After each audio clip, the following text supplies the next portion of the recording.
Please be seated. Your Honor, the jury's all present and accounted for. Okay, good morning, ladies and gentlemen. We are going to go back on the record and see 377-239 State of Nevada versus Devyn Michaels. And the record reflects that Ms. Michaels is present and her attorneys and deputy district attorneys on behalf of the state. We both parties stipulate to the presence of our jury. Yes, Your Honor. Okay, and then I'm just going to ask you to raise your right hand. We're going to re-swear you in because it's been overnight. You solemnly swear or affirm the testimony you're about to give in this action shall be the truth, the whole truth, and nothing but the truth, so help you God. I do. State, you may resume your questioning. Thank you, Your Honor. Ma'am, yesterday we left off with a couple of questions about the backyard and that side gate, that wooden fence. Do you remember that? Yes. I'm going to show you now 163. Is this a view of the front of the house aiming at the trash cans and that side fence? It is. 164, those trash cans were opened. Yes. 165, another trash can. 166, trash can opened. 167, another trash can. Yes? Yes. 168, that trash can opened. Yes. Correct? Correct. And search anything of evidentiary value found within those trash cans. No. 168A? This is that other one. You good? Yes. I believe by stipulation we move to admit 168A. Correct. 168? 168A. 168A. Okay, 168A will be admitted, present stipulation. And ma'am, I mentioned yesterday we appeared to be missing a photo. Does this appear to be a photo showing the backyard and showing that gate where the fence would be out front? Where the wooden fence would be out front, yes. Okay, so does this now tell us both sides of the entry to the side of the house are obstructed? Yes. Did you and your team also go out and execute warrants on the vehicles out front? Yes. 169, ma'am, what are we looking at here?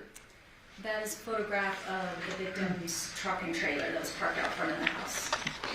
Can you describe just for the record how it is parked?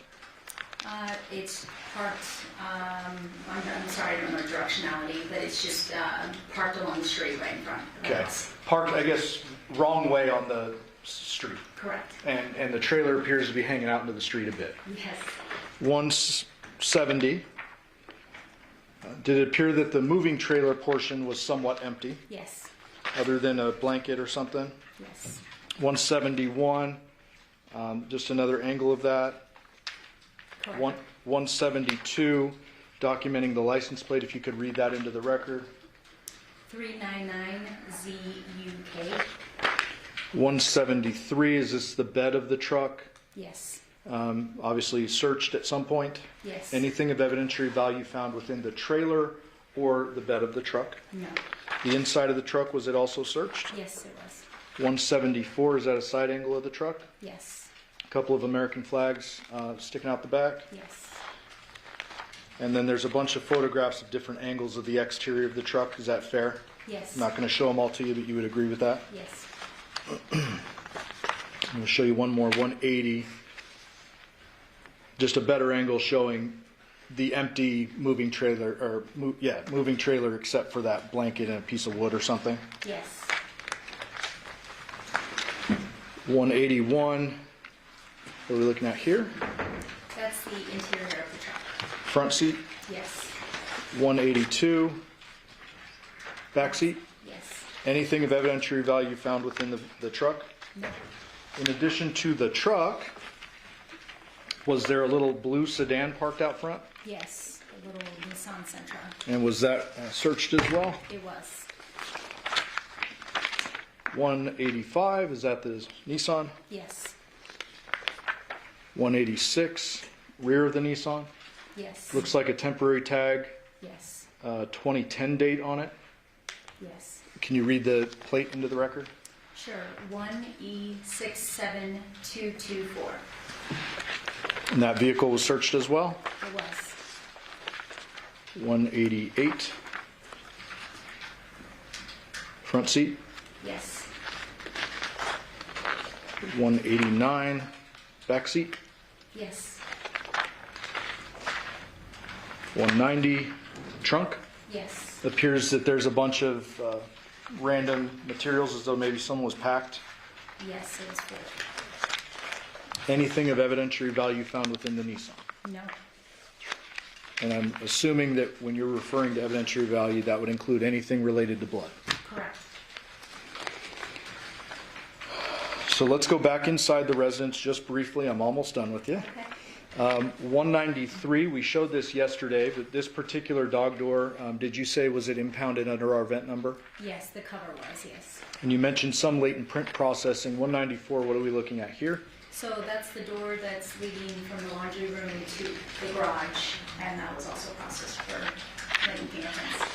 And 195, a closer view of that same area? Yes, You mentioned yesterday sometimes you'll process and use photography, other times you'll process and actually pull tape. correct. Here it looks like you may have pulled tape. We did.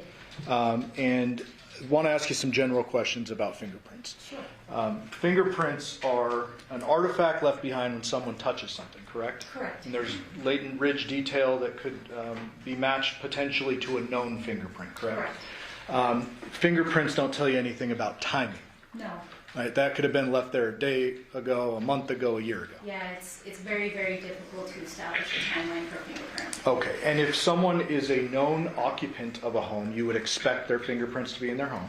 Absolutely. If someone had lived in that home previously, you would expect fingerprints to be in the home. Absolutely. If someone had been inside the home, one or two times, they may have left prints as well. Absolutely. You just never know, but Yes. you do it nonetheless. Correct.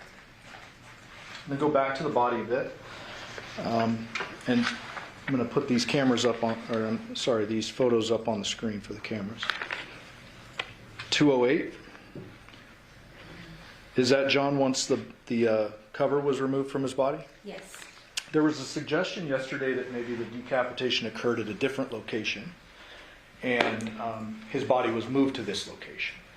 Is there anything about this body that suggests otherwise? We did not feel that the decapitation occurred anywhere else. Based on his morbidity, when we removed those bedding and all those sheets, his morbidity was consistent with that position. There was no mixed morbidity or anything to suggest that he'd been in a different position. Okay, the jury's hearing the term lividity for the first time. Sure. What do you mean by that? So morbidity occurs when your heart stops beating. The blood in your body will pull into the natural cavities of your body. So the lividity becomes fixed at a certain point, but you'll see dark discoloration that's consistent with the position of the body. And so if a body lays, say, in this position on the belly for an extended period of time, Right. the blood essentially settles with gravity. Correct. And that at some point becomes fixed in the body, correct? Now, if a person is killed, and they sit there for a minute, an hour, and then are flipped onto their belly, they're on their back when they're killed or whatever, Right. are there times in which the lividity will change a bit? You'll see a variance in the lividity. Okay. And in this particular case, anything suggesting that he was moved from this small position on the bed other than maybe flipped over? No. In addition to that, we talked about how you believed it was a post-mortem decapitation. That's correct. As a result of that, you're not going to have spurting vessels or veins or arteries, correct? Correct. However, there is blood leaking from the Right. decapitation. Right. Did you see anywhere outside of this small area in the scene any evidence to suggest this body was dragged in, brought in, carried in, or anything like No, that? nothing of the sort.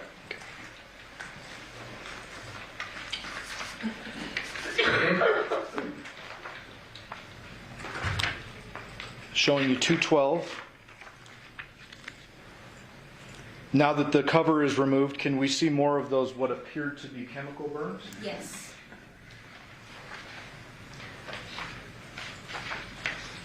Not feeling the need to publish this photo, but I'm going to just show you the old school way. 214 ultimately is the body removed from the scene, placed into a bag, and the custody taken over by the Clark County Coroner's Office. Yes. Ladies and gentlemen of the jury, I just remind you, you will have all of the photos that were admitted into evidence when you go back for your deliberations. Thank you, Your Honor.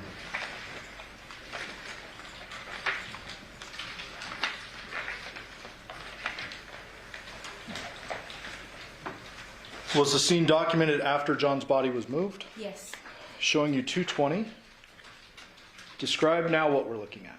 So after the victim's body was removed from the scene, we proceeded to basically open up all the blankets and bedding that he had been wrapped in to see if we could find anything or anything of evidence, anything important in that bedding. And so we can reorient, if the jury can't recall, is this the foot of the bed down in the lower left portion of the photo? That pillow is the pillow that we discussed yesterday that was underneath the upper portion of his torso. Okay. Well, another personal question. Have you ever received a massage? Yes. It's weird, but I have to ask it. So are there times in which a pillow is placed under a person's body when they're getting a massage? Sure. Okay. Down here, bottom left portion of the bed, when you first come upon the scene, that is bare, correct? Right. Just mattress, Just and then mattress. we saw the red staining in this area. Correct. When you fold the sheet back, is this red staining consistent with the location of that other red staining we saw in the mattress? Yes. Okay. So hypothetically, if someone were to want to roll this body over to do something to it, could the initial impact have occurred here and then the whole sheet then rolled over and with the body in it? It's possible, yes.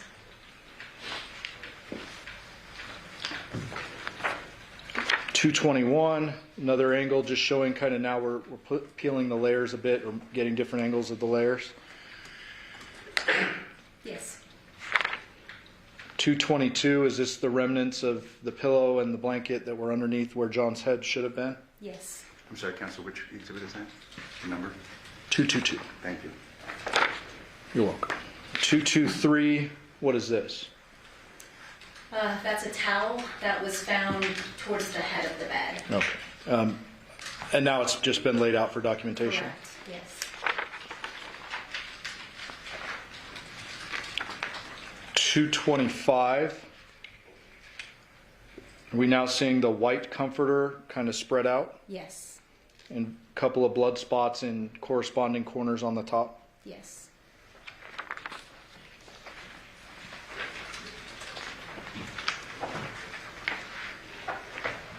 I'll show one more graphic image just to talk about a point you made earlier. .229. Is this some of the lividity that you were talking about? Yes, that's exactly what I'm talking about. Okay. And that's kind of blood settling when a body remains in a position post-mortem for an extended period of time? Yes.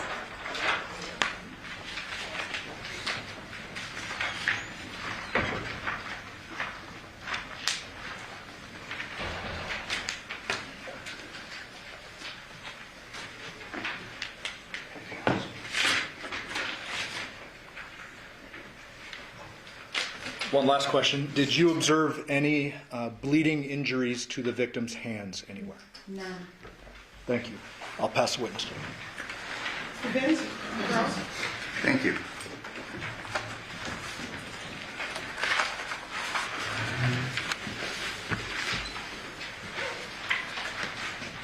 Good morning. Good morning.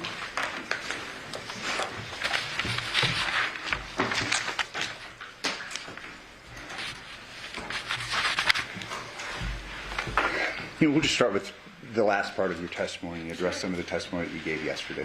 Okay. You were asked a series of questions concerning lividity and when lividity sets in, correct? You'd agree with me that you don't have an opinion as to the time of death. I would agree with you, yes. So when you talk about lividity, you're kind of just guessing because obviously lividity sets in after someone dies, correct? Correct. And if you don't know when a person dies, you just kind of have to guess when the lividity. Obviously, it begins after the person dies, but we don't know when, correct? There are several factors affecting lividity, yes. And what time was it that these photographs that you've testified concerning? When were these photos taken? We entered the scene, I would say somewhere between noon and 5 o'clock. So we're talking about a 5-year period, and you're giving us opinions concerning lividity. And that's just the 5 hours that you were there, correct? Correct. You gave an opinion concerning it appears the body had not been moved, presumably from the time of death that you don't know, correct? Well, I don't know the time of death, no. No, and that's my point. Yet you're giving an opinion concerning the lividity, correct? All I can base my opinion on is what I observed during the time that I was there. Correct. That's somewhere during that 5-hour period, correct? Based on my knowledge of lividity and based on what I observed while I was there, that's what I'm basing my opinion on. Let's talk about lividity. When does lividity begin to occur?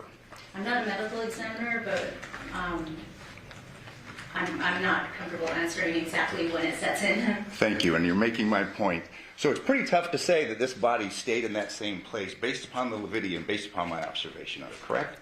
What I'm saying is that based on my observations of the lividity, there didn't appear to be any variance other than the position that he was currently in. Fair to say the body dies and it moves 2 or 3 times in a 1-hour period. You can't give an opinion concerning the lividity and when it set in and if the body was moved or not, correct? I'm not a medical examiner, and like I said, there are several factors that affect lividity, including the body itself, temperature, things like that. So, again, I'm not comfortable answering those questions. So fair to say, let's just not get a point where, well, the body wasn't moved because of lividity. That's a fairly unfair assumption, an unfair testimony, unfair conclusion to reach, correct? No, I would not say it's unfair. I see. We don't know when the body died, correct? Correct. We don't know what time lividity may have set in, correct? Correct.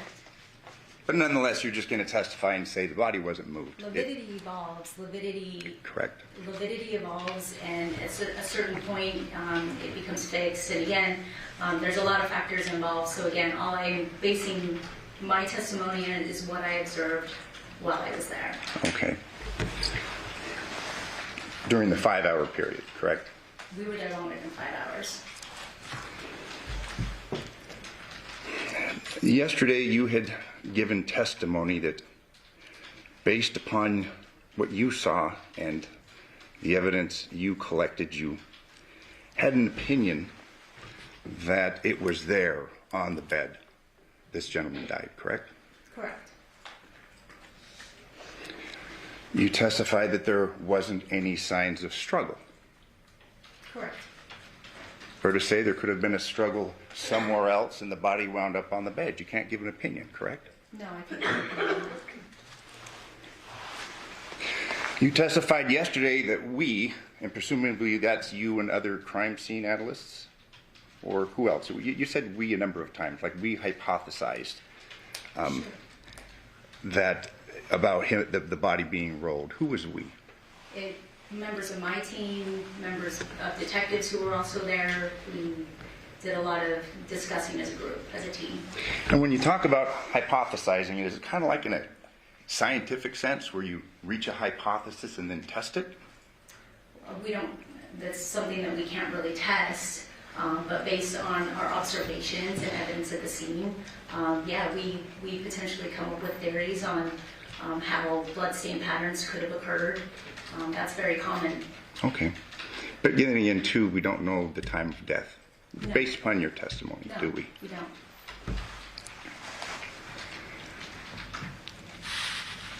You had testified, again, about this assumption that the person died at that bed and then was beheaded. Fair to say that was in large part because you saw some blood going down the side of the bed and puddling on the floor? I mean, there was obviously bloodletting there that had occurred, but I don't know that that's the sole reason that I made that statement. Okay. Well, we don't have the time of death. You testified that you observed that the head was severed, but you didn't make any observations of the injury, correct? Can you rephrase that? Yes, you testified yesterday that the head was severed, but your testimony was that you didn't make any observations as to the wound, correct? No. As far as, like, what are you, specifically, what are you asking about the wound? That's what I'm trying to clarify about your Okay. testimony and your hypotheses and your conclusions. You testified yesterday that you did not observe or analyze the wound, correct? Well, I observed it up close, but I didn't make any determinations as far as what could have caused that or what implementations that caused the decapitation. I didn't make any of those specific assumptions. But nonetheless, you gave an opinion that the head was severed there, correct? Yes, that's what I believe, yes. Are you aware of how the head was severed? No, I'm not. What instrumentalities may or may not have been used in severing the head? I have read the anthropologist report at this point, but at the time, no. I Okay, didn't make any assumptions at the time, no. but you were reaching these hypotheses prior to reviewing the anthropologist's report. Not a hypothesis about what instruments were used to cause the decapitation. Well, you're talking about the death occurred here, but you're not really clear on how the death occurred, correct? Or at least how the decapitation occurred, fair to Not say? how the decapitation occurred, no. You're aware, and since you've addressed it, hand-powered knife and mechanically powered saw, correct? Correct. You gave testimony concerning cast-off blood, things like that, correct? Correct. And it was your testimony that you didn't see any evidence of cast-off, correct? I did not. You didn't see any evidence of cast-off on the walls, correct? Correct. You didn't see any evidence of cast-off on the headboard. Correct. You didn't see evidence of cast-off on the mattress, did you? No. You gave some opinions concerning blood spurting when a person's alive, correct? Correct. Fair to say that a mechanically powered saw would, the kinetic energy would cause cast-off? Well, it's difficult to say, and my only experience with hand-powered tools post-mortem involved being present for multiple autopsies at the coroner's office, where they used power tools to cut up an individual's head or do wide incisions, and no, I don't see any blood spatter associated when they do that. More of the bodies have been refrigerated, correct? For a period of time, I guess, Yes. Oftentimes, depending on when the bodies come into the coroner's office. correct. They're generally cold, aren't they? They've been sitting there for a while. They're put on Again, ice. I don't work down there, so I can't. Well, ma'am, you just gave an opinion Answer about that cast-off. Just gave an opinion, ma'am, about cast-off electric tools. That's a different set of circumstances than those circumstances that you saw in the photographs that you've been shown, correct? Well, you asked that if a high-powered tool was used, if I would expect to see cast-off. And I'm not going to say no, but what I'm going to say is based on my experience with powered tools cutting into bodies, I have not seen cast-off or spatter. And we were addressing your narrow experience in the coroner's office, correct? I mean, explain narrow. We're not talking about crime I scenes, don't are work we? down there, but I've been present for countless autopsies. You've never seen a dismemberment of a body, head, arm at a crime scene, have you? I've seen limbs come off before, but I've never been present for that. Point I'm making, cast-off, things like that. Correct. Fair to say? I've never been present for a dismembering at scene.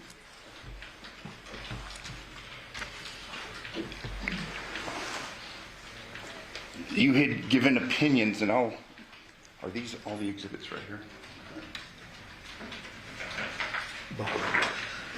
Bob, the ones I used are red. Today, these were yesterday's? Okay. All of them.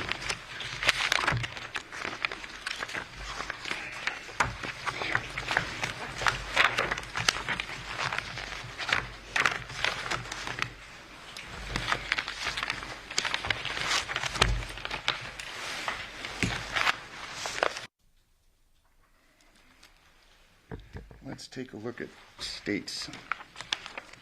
Exhibit 87.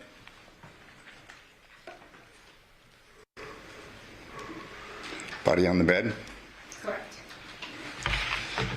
You recall your testimony concerning blood here, blood over here? Yes. Appears to be two different spots, correct? Correct. You testified that you observed the blood, but you'd agree with me that you can't quantify the amount of blood there. No. Are you aware of how much blood is contained within the human body? Not exactly, and it depends on the body. Larger, more blood, correct? Absolutely, yes. You're aware of the body that you took photos of, the measurements? Like how big he was? Yeah. We don't do that specifically. The coroner's office would take a weight and height. Didn't look at a driver's license? There was no driver's license at the scene. If I told you that person was 6'4", any reason to disagree with me? No. Fairly large body? Sure. That brings another point. Yesterday you had testified that you could have moved the body over, correct? I could have rolled a body. Have you done that before? Rolled a body in a bed? A dead body? Not a dead body. Actually, I have rolled bodies, like assisted with the coroner's office when they needed help, so yes. More than one person because they needed help, correct? It's hard to move a dead body, isn't it? It's difficult, but it's not impossible for me. I see. Bigger the body, the harder it is, correct? Correct. And this was a big body, wasn't it? Sure. I mean, I would say he's average male size, 6'4" is an average male size? in my opinion. Wow. Okay. You don't know the weight, do you? No, I don't. You are familiar with the term dead weight. Oftentimes people refer to that in a social sense, but I mean the scientific sense, dead weight. Sure. Body doesn't maintain its center of gravity. It gets real hard to move, Sure, correct? absolutely. It's like trying to move a big wet bag of cement. It's hard. Sure. It looks, at least on this photo at least, that we had two spots perhaps where the body was. Sure. That, or it could have been something that had blood on it that was placed there. Okay. We don't know. That's a guess, We don't. correct? Yeah, So we let's don't not know. guess. Let's not guess, okay? The covers, and there's other covers, but just for the sake of testimony, did you recover those? No, You didn't impound those? we did not recover any of the bedding, no. You didn't photograph it? We photographed the bedding. The sheet, I'm sorry, the blue bedding? We photographed, everything was laid out and photographed. In the interest of time.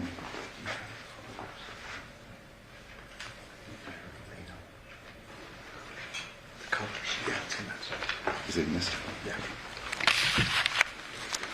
This is slanted. I brought these things. Thanks, Mike. So there was no analysis performed upon the bed cover? No. Analysis of what kind? Cuts? We did visual observations, but we did not observe any cuts on the bedding or the bed. Did you take any close-up photographs of the members of the, future members of the jury, law enforcement, defense attorneys? No? We did overall photos, and if there had been any defects observed, we would have documented those. No close-ups? Close-ups of what? The bedding, where the body's found. We laid out the bedding, but like a close-up would be something of a specific area or a defect or something like that. So I mean, you're giving testimony about a head that you don't know how was cut off, and that somehow that happened there, correct? correct. And you didn't keep the bedding, correct? We didn't feel like the bedding had any evidentiary value to it. I may approach the witness. Yeah, obviously, you've gone through these crime scene photos. If you could please show us the photograph that you took. The photograph of what? Of the bedding that we're discussing. The blue bedding, specifically.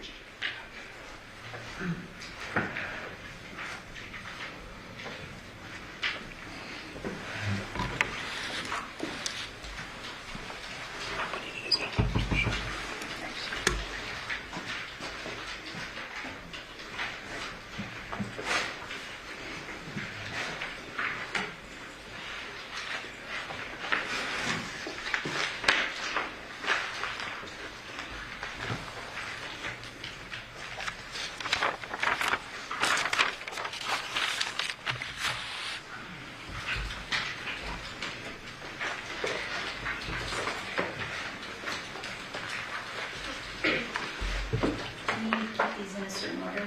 You can just pull them out. Thank you.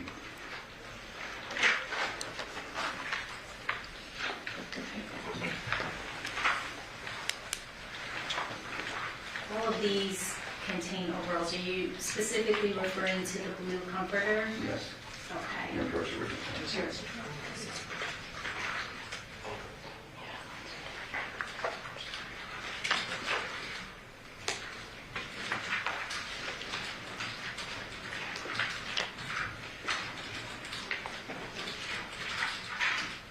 So all of those in that pile, they just have overalls, so that blue comforter.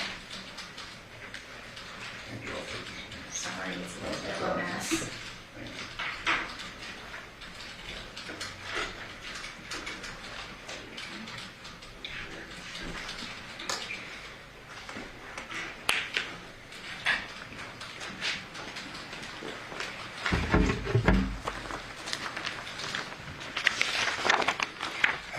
State's Exhibit 220. It's one of the photographs that you just pulled out, correct? Yes, correct. Photograph 221, correct? Correct. Photograph 222, Correct. photograph 223, Correct.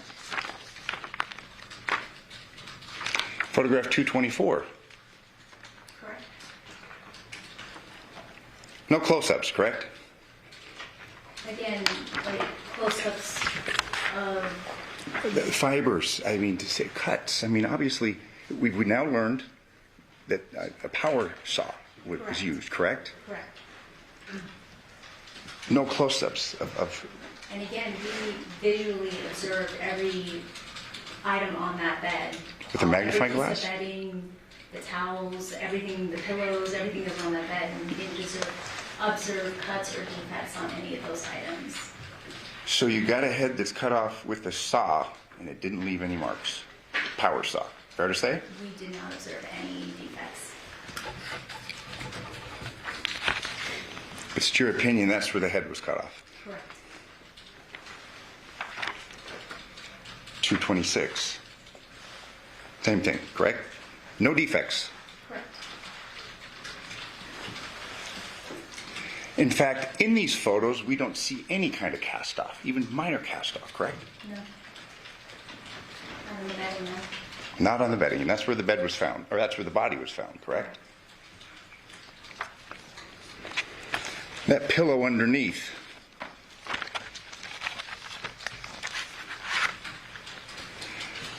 You'd given some testimony about getting massages, correct?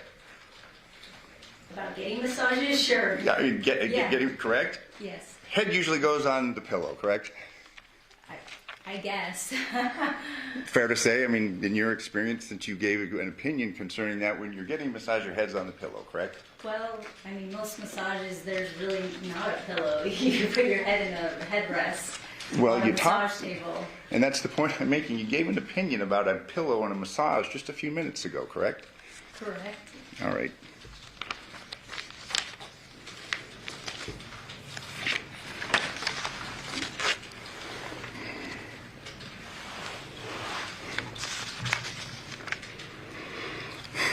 You would testify that there is a bathroom downstairs. Yes, Closest bathroom to the body, correct? correct. Did you take any photographs of the inside of that bathroom? Yes, Did you take photographs of the inside of the shower? yes. Yeah. That's the one I added. The 168A. Okay.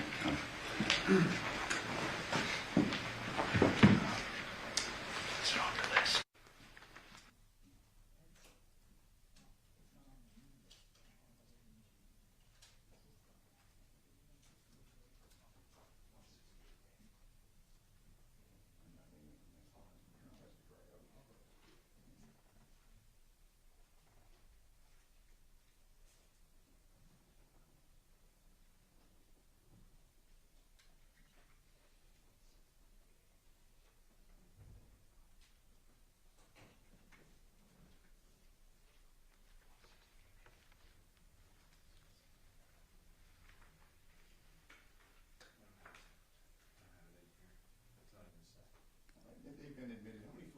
that bathroom downstairs were taken? I don't recall an exact number. You arrive on August 7th, 2023, correct? Correct. You've given testimony concerning things that you documented that you felt were of evidentiary value, correct? Correct.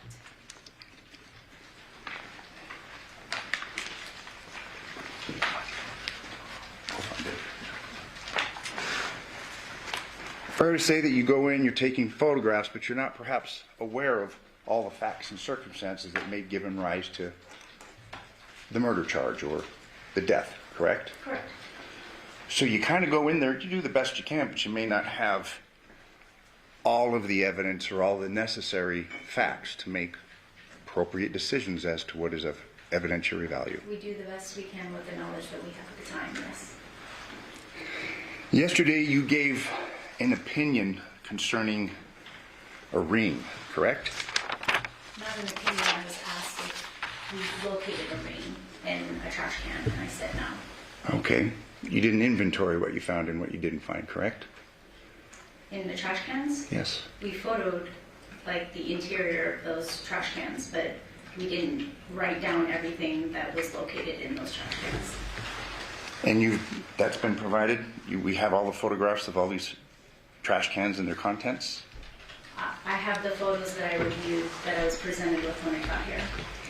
You were asked several questions on direct. Did you photograph everything of evidentiary value, correct? Yes. You'd agree with me that when you were there and your team and you're taking photographs, a ring was of no evidentiary value, correct? If we had found a ring in a trash can, we would have specifically photoed that. That's atypical. In what sense? Well, most trash can items would be trash. Like you can see in one of the photos, there's empty water bottles, your typical trash items. I think a piece of jewelry in a trash can would be atypical. We would have documented that. But that's assuming that it's a piece of jewelry. It's made out of a fine metal, correct? Again, yeah, I think anything in a jewelry box or ring, something like that, I'm sure we would have documented. How about a rubber ring? Don't have an opinion, correct? We didn't locate a rubber ring. Would you have photographed it? I'm sure we would have photoed the contents just like we did on the other trash cans that there are photographs of. We photographed the contents inside the trash can. Exhibit number 68, trash can. It's your testimony that you photographed the contents of Exhibit 68. Can you refresh my memory on what Exhibit 68 is? There's a trash can that you gave testimony. Actually, it wasn't. It was admitted. How many trash cans were in the residence? There were 2 in the kitchen that we observed. Okay. Anywhere else? Downstairs? I'm sure there were, but I didn't make a note of how many trash cans were in the house. So we have to rely upon the photographs, correct? Correct.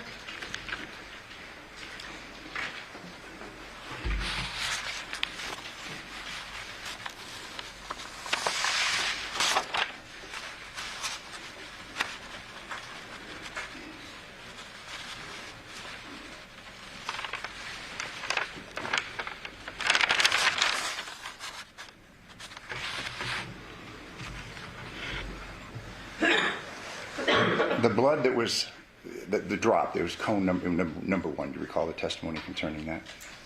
Well, there was marker A and there was marker B. The first one, that blood drop. On the driveway or Correct, on the foot of on the the bed? driveway. Okay. Was that collected for further analysis? Yes, we collected a sample of that. Thank you. I have no further questions. Can you read the rest of it? First, I'd move the admission on 168A. Looks like no one's able to find it, but your exceptional clerk tells me that it is the shower photo. 168A has been admitted. Oh, okay. So it's been admitted. Just can't find it. Confirmed. All right. All right. Start from the beginning, ma'am. I won't be too long, but I got to go back to a couple. So you're a professional crime scene investigator. Correct. I'm not, right? Correct. He's not, right? Correct. You made some deductions based upon what you observed at the scene. Correct. Correct. You're not making deductions based upon speculation of other pieces of evidence that may have been found at other scenes or anything like that. No. You're just observing what you're observing, coupled with your experience, and you're making some deductions. Correct. One of the things that was brought up was time of death. You would agree with me that it's very difficult to determine a time of death unless someone is killed on camera or something. I would say so, yes, and that's outside of our wheelhouse. Yeah, that's not your world. Correct. And if there's a medical examiner that may testify later, she might be able to speak better to the timing of death. Absolutely. Okay.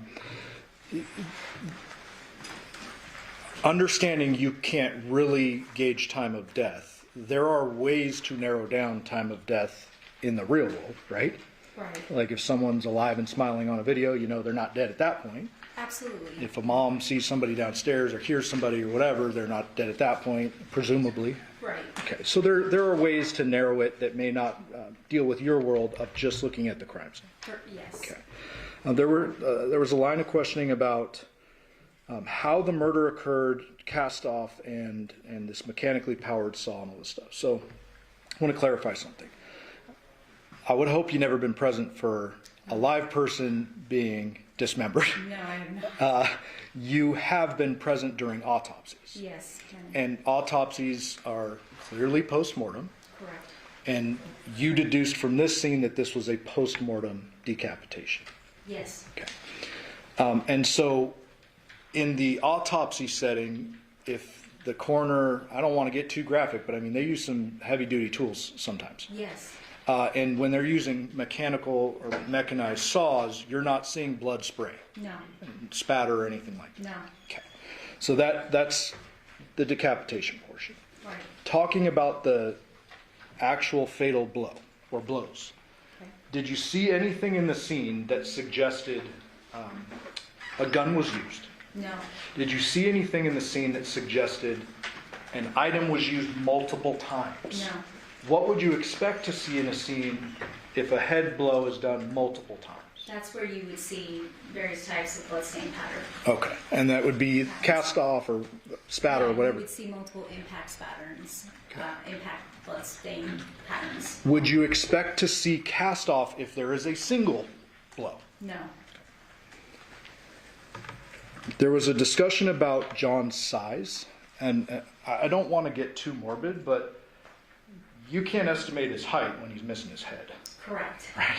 Correct. And so you're just deducing based on what you saw of this headless body that a person of your size could flip that person over a couple feet or whatever. Correct. Okay. There was a lot of discussion about defects in the bedding. I want to clarify here. So when you have a large item like a comforter, you're taking, you and your team are taking overall documentary photos. Right. If you see a defect, especially on a scene where somebody's missing a head, you're going to zoom in and focus on that. Right. So what your normal process is, you're observing it, you're looking for defects, you don't find it. Right. If you did find one, that would be like a zoomed in photo, maybe an evidence marker or something like that. Yes, we would put something indicating that defect and take close-up photos of it. Now, you weren't there, you don't know what happened when he died, right? No. There was evidence that the person who did it cleaned up the scene because there's a big glaring thing missing from the scene, right? Actually, a few glaring things. Right. Weapons and head. Correct. No telling whether the person who did the cleanup job ditched another piece of bedding that maybe was covering his head when the decapitation, anything like that. It's possible, yes. Yeah, you just don't know. Correct.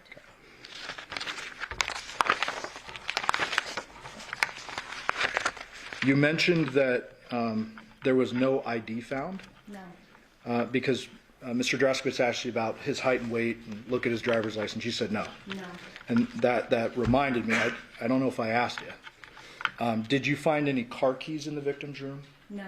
Any wallet? No. And you said already no ID? No. Any cell phone? No. And then that last line of questioning about the trash cans. All the photos we've seen so far, those are overalls documenting the scene, correct? Correct. Then anything that was of evidentiary value, you get closer photos and you take also photos of anything you're taking from the scene or impounding. Correct. Correct. Fair to say that you and your entire team were fervently looking for the head. Yes. What were you thinking as you're going through the scene when you're opening boxes and? We were opening every bin, drawer, cabinet with a great deal of trepidation that we would find a head somewhere. Okay. And so when I showed you earlier, I'm not going to pull the photos, but when I showed you the bedroom earlier, downstairs bedroom, there's a couple containers and stuff. Yes. All of that is thoroughly searched Extensively searched. because there's glaring things missing from your Correct. Okay.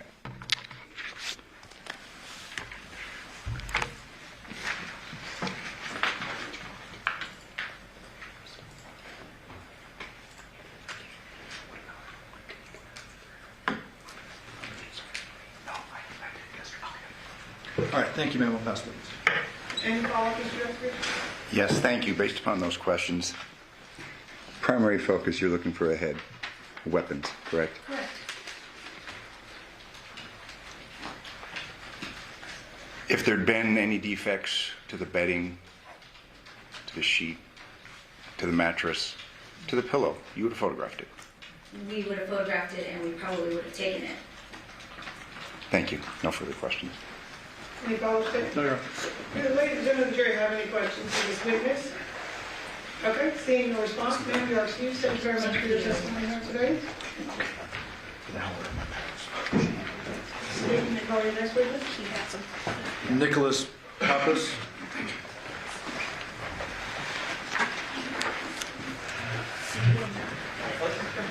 Yeah, he just has the right ones. Are you guys, he's, I don't want to mix these all up, so you want to this powder. This is the one, this is just the first part of this one that he handed to me. Okay. So this is, starts at 88, I believe. Yeah, they're on this part. Okay. Good morning. You solemnly swear or affirm the testimony about to give in this action shall be the truth, the whole truth, and nothing but the truth, so help you God. I do. Sir, if you please state your full name and then spell it for the record. My name is Nicholas Pappas, Nickolas. Last name Pappas, Papacs. May I? Sir, what do you do for a living? I am a detective with the Henderson Police Department. In which unit are you currently assigned? I am currently assigned to the Crimes Against Persons Unit, also known as our Robbery Homicide Unit. How long have you been with that unit? A little over 2 years with this specific unit. How long have you been with Henderson PD in total? A little over 20 years. I want to bring your attention back to August 7th of 2023. On that date, were you called to a homicide scene? I was. Were you called while on duty? I was actually off duty that day. Why were you called in off duty? Generally, given the size of our unit, anytime that we have an incident such as that, they need additional resources, so the people typically off duty will also get called. Okay, and so on this particular day you're off, you get called in, and around what time do you respond to the scene, if you I remember? believe I responded at 10:36 that morning. And was the scene at Haladura, It was. located within Clark County, Nevada? Yes, sir. May I approach? Yes. Show you a few exhibits. 8, 9, 10, 11. Do those all look generally familiar to you? Yes, sir. And are those all fair and accurate depictions of aerial maps of a couple of different scenes you responded to in this particular case, being the Haladura scene and Porcupine Rim? Yes, sir. Move the admission of those. No objection. Okay, those are your minute. Thank you. So I'm going to start with Exhibit 9. Detective, is this the actual homicide scene that you respond to on Haladura? Yes, sir.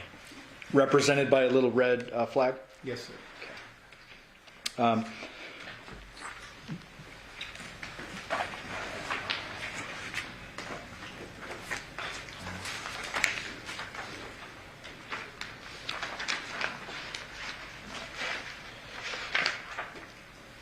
When you respond to the scene, Detective, what is going on at the scene? Well, it was an active crime scene. Obviously, I was not one of the first detectives to arrive, so I was a little behind everybody else. Okay. Had the main, or I guess lead homicide detectives already arrived? I believe so. And who would that be in this case? Detective Dennis Lozado was primary in this case. Okay. Primary meaning he's kind of responsible for delegating duties and such? That is correct. But you have a role in this as well? Yes. You worked in a support role, essentially? Yes. What is it that you first do when you arrive on this particular scene? So when I originally got called out to this, like I said, I was a little bit behind, so we were in charge of actually canvassing for video surveillance originally. I'm going to show you states 11A. You recognize this? Yes. Is this that same Paladura neighborhood with a bunch of yellow tags on it? Yes, it is. Do you know if this represents the video canvas that was done by your team? I believe so, yes. And can you direct the jury to the area where you were responsible for? So originally I was in charge of the Carolina Laurel area. Okay. Which looks like it's going to be perpendicular to Paladura. Yeah, let me go back to 9. Carolina Laurel, is that here? Yes, sir. Okay, and that is perpendicular to the Paladura address. Tell us generally what a canvas entails. Typically with the canvas, we will walk the locations in the surrounding area looking for video cameras, surveillance, ring cameras on the next to the doors and everything. Anything that would signify that they possibly have video surveillance. Okay. While you're doing your particular canvas of Carolina Laurel, are you called away to do something else? Well, I made contact with a couple people on Carolina Laurel. Oh, okay. You make contact with people. Do you remember if you yourself impounded any video from Carolina Laurel? No, I did not. Okay. Did you learn of any surveillance on Carolina Laurel? I believe that there was no surveillance available. Okay. At some point in time after your canvas, are you called away to do something else? Yes. What is that? I did conduct an interview after the canvas. With? That would have been Devyn Michaels. Okay. So let's not get there just yet. Okay. At some point in time, do you make contact with a homeowner that provides a phone number for who ultimately you identify as Devyn Michaels? That is correct. Was there another name used, or? David Dent, I believe, was the person. No, I mean the other name. Oh, as far as Nikki. Okay. Was there initially some confusion as to who Nikki was? Yes. And describe that a little bit. There were multiple names being used. Nikki was one of the names that we learned of, and we didn't know exactly what association there was with the decedent, so that was a little bit of a navigation as far as getting through that. Ultimately, do you receive a phone number for Nikki of 702-677-4340? 44 is 30, I believe, yes. Oh, 4430? Okay. And do you remember contacting that number? I did. Did you make contact with someone who identified themselves as Nikki? I don't remember if it was Nikki or if it was Devyn that identified on the phone. Okay. Nonetheless, do you tell that person to come back to the scene? Yeah, yes, I request. Request that person to come back to the scene.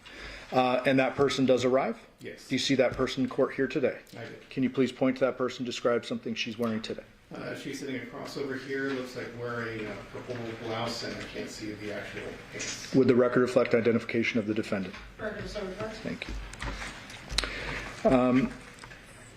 You indicated earlier that you conduct an interview with the defendant. I did. Was that interview audio recorded? It was. Was that done in anyone else's presence? It was.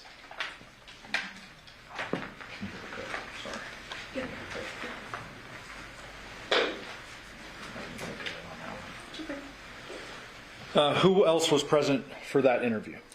Detective Dennis Lozado was present for that. Okay. I want to ask you, just generally while we get it booted up, I apologize. At the time you interview the defendant, are you treating her as a suspect, a witness, an unknown? Like, how are you approaching this? It was an unknown at that point because we really had no idea what was going on. Okay. Did you have some preliminary information from a woman by the name of Yoko? I believe so. Okay. But is this more of like an information gathering, not like an interrogation of a suspect? That is correct. Tell us generally what's the difference between an information gathering and like a full-on interrogation. I'd say like in the information gathering, type interview, we are literally trying to solicit information as far as what's going on, because we don't have all the details. I would say an interrogation would be more directed as far as the direct line of questioning, possibly treating them as a suspect. Okay, so at this point, you're just looking for answers and anything you can get at that point. Okay. May we approach briefly?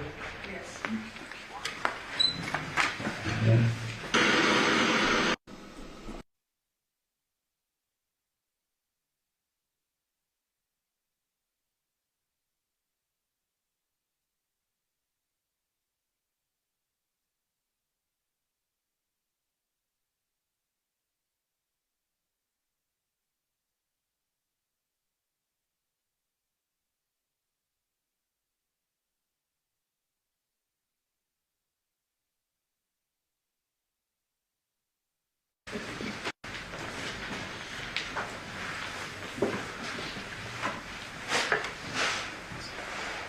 Judge, I would move for the admission of 618.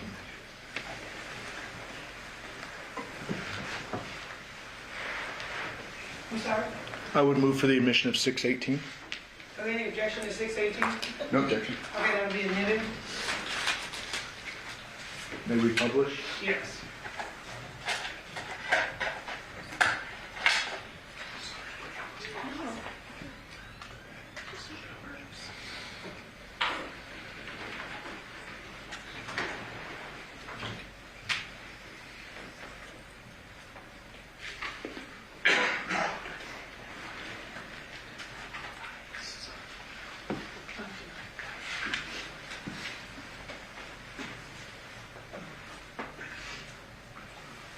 And this was an audio recorded interview? Yes.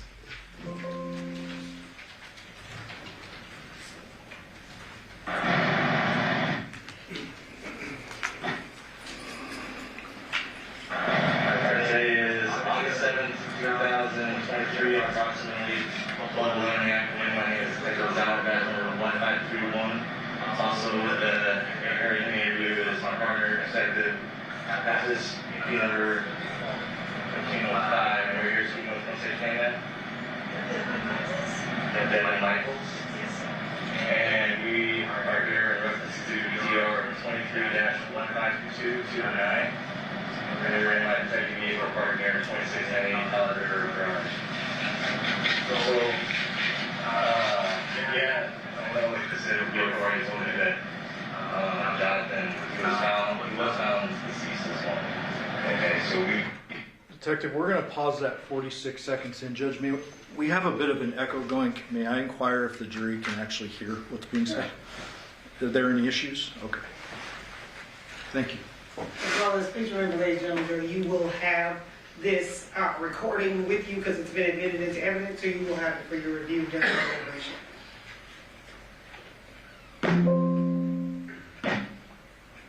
we don't know what happened to him. That's why we want to talk to you.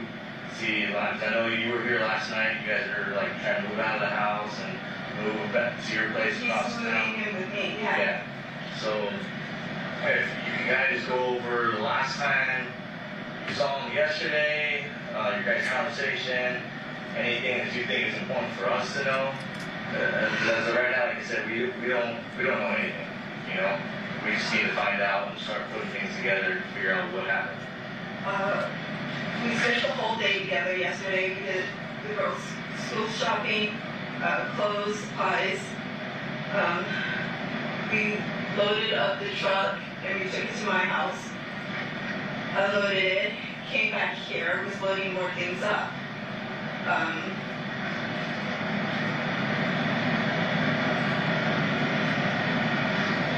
was it. We just unloaded things. We ate, drank a little bit, smoked a little bit, but that was it. Like, nothing abnormal. Okay. What time were you guys here last night? Often on different times. I know, like, we left like at 9, I think.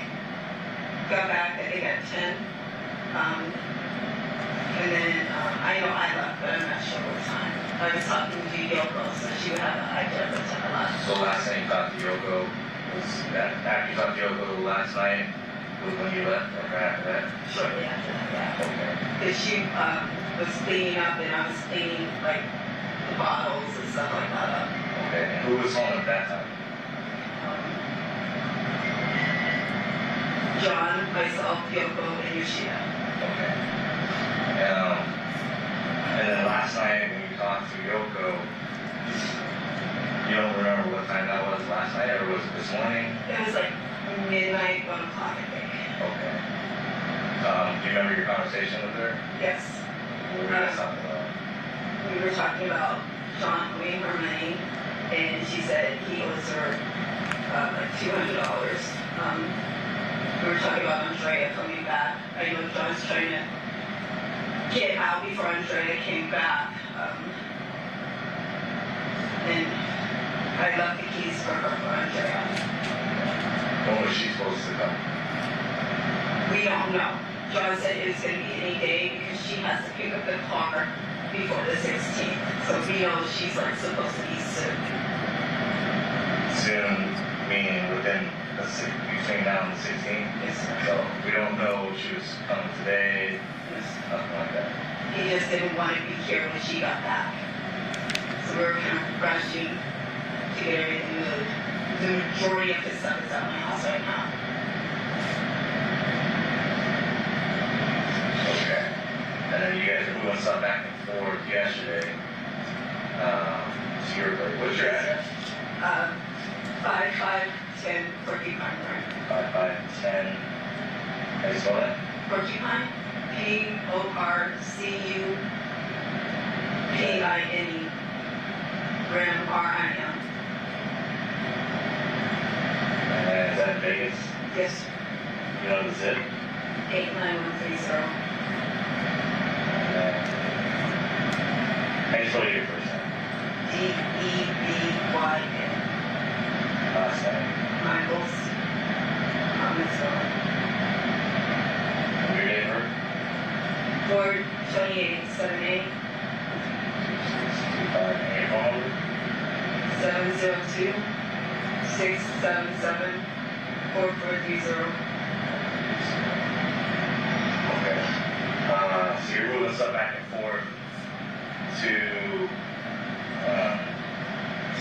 this house at 510 Porcupine Road. Yes, sir. And then from there, you think you came home, came back here around maybe 10 o'clock-ish. Did you guys pack up more stuff?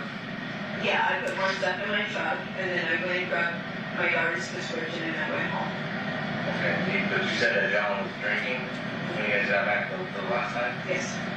So, I guess when you got back, kind of explain what happens from there. So, He started drinking, and he started smoking. He smoked cigarettes and weed, and he was in the garage. Yoko came down. They were kind of having an issue. She went back upstairs, and then she came back down later. That's when I was talking to her. and then he fell asleep. No, he was in the garage when I left. He was okay, because Yoko told us that you told her that he was asleep. And, No, I said I told him to sleep it off instead of trying to drive last night.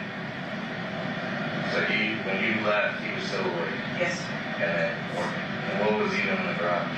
smoking. Smoking what? Weed. Yeah. And no one's in trouble for smoking weed or doing any bad drugs right now.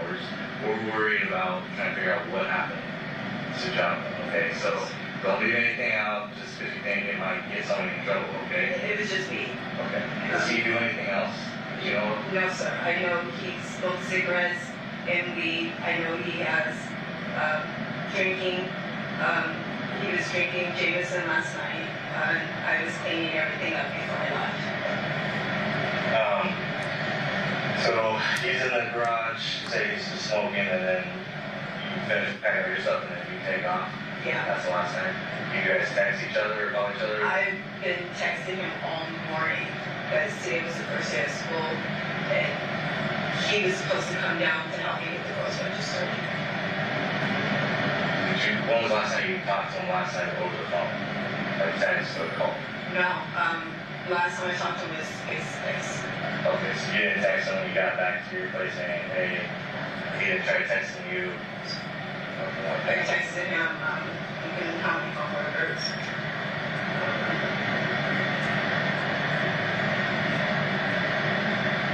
I texted him.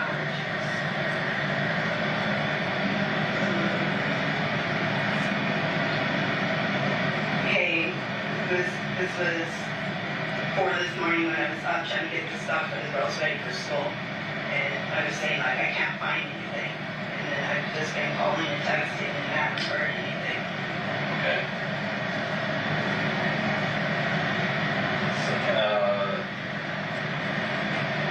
do you know, like, what he does for work? He's a handyman, so he does odd jobs here and there. Like side jobs? Yeah. People just call him, and they'll just do things like, Mom said something about like the moving and stuff. Does he move people too? So he just does any kind of odd end jobs. How long has he been doing that for? A few years. Does he have a lot of clientele, or is it just like word of mouth? I think it's more word of mouth. I don't know his clientele. He says he puts ads up on Facebook, and he tries to drive his trailer around a lot. Like yesterday when we went shopping, I wanted to go in my car, but he wanted to use the trailer for advertising. So that's... Do you know when last time he had a gig or job?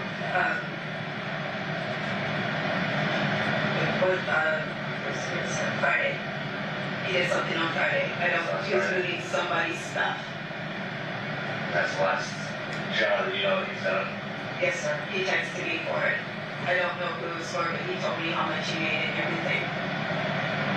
Okay. But I don't know any of his friends. He talks about someone he works with named Andrew. I know David, that's the neighbor we've gone to his house. But I don't know who he works with. I don't know. I just don't know anybody of that nature. I know names. Anybody that comes to mind where he was talking about, I owe this person some money, or hey, just be on the lookout because this guy's looking for me type of thing? No, sir, people owe him money. Like he said, this guy, this one right here owed him money. So. Did he own any weapons, handguns? Yes, but they're at my house now. We took them over last night. We didn't bring ammunition though, like, because there's no safe at my home for them. So we intentionally left the ammunition here. Back over here. Yes, sir. And then, So Detective, so far you've learned a few things from Miss Michaels. She indicated that John was alive and fine when she left, correct? Correct. She claimed that John had some guns, but they'd been moved to her home, correct? Correct. She claimed she did not have a safe at her home, correct? Correct. I'm going to resume. the girl that's supposed to pick up this car over here, His ex-fiance. they were supposed to get married? Yes, sir. When did they break up? They broke up, I want to say May. Of this year? Yes, sir. Do you know why they broke up? She was trying to get back with me, and she moved all of her stuff out. She tried to come back. It just, from what he said, he'd rather try to make it work with me versus being with her.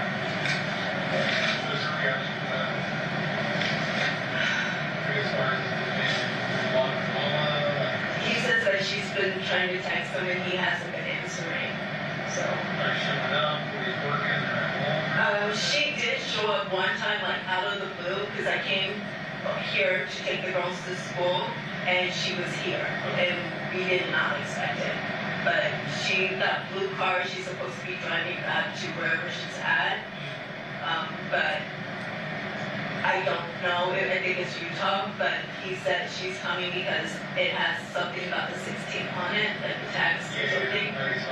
And Yoko, I left the keys for Yoko just in case she did. And someone will stand for her, so. As you mentioned earlier, like when we were first talking to Roland, you guys were trying to avoid her, you know, because as far as her not know her or showing up, is that like a constant problem with her? I wouldn't say a problem, but he didn't want to keep dealing with her. He said, like, his ring, we actually threw his engagement ring in the trash last night. So he said it's done, he's 100% done, and he wants to have a family with the girls and everything, but we're not driving back and forth. Yeah. We brought as much as we could to the house last night.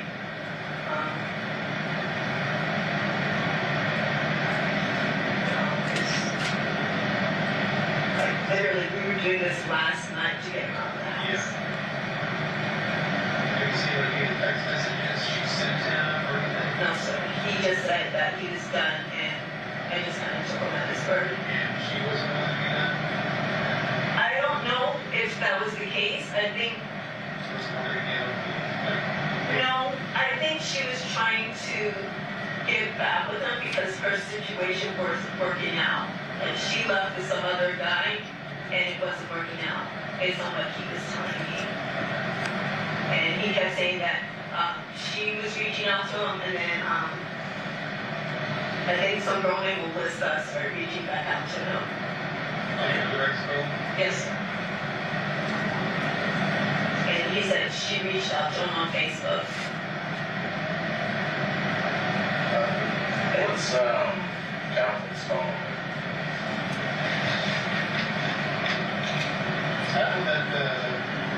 That Gogo that was talking to you in the first ride? Yes, sir, that's his mom. Okay. Yeah, I was sitting there talking, 702-561-9242. Yeah, I've been trying to reach him, but I just thought his phone was off again, because that's normally what happens when I can't find him. Like from non-payment. Yeah.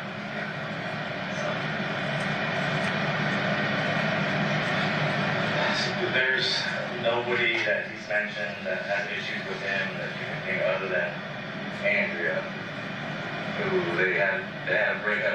They're supposed to get married, but then they decided to try to work it out with you.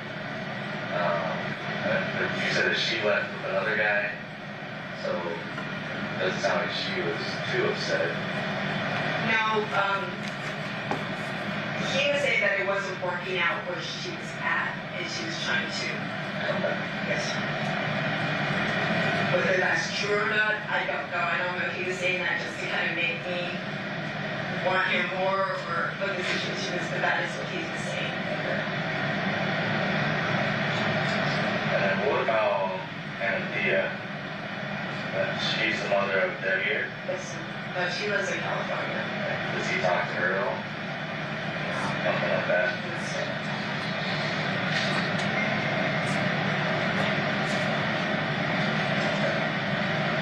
So, you guys, when did you guys start talking back?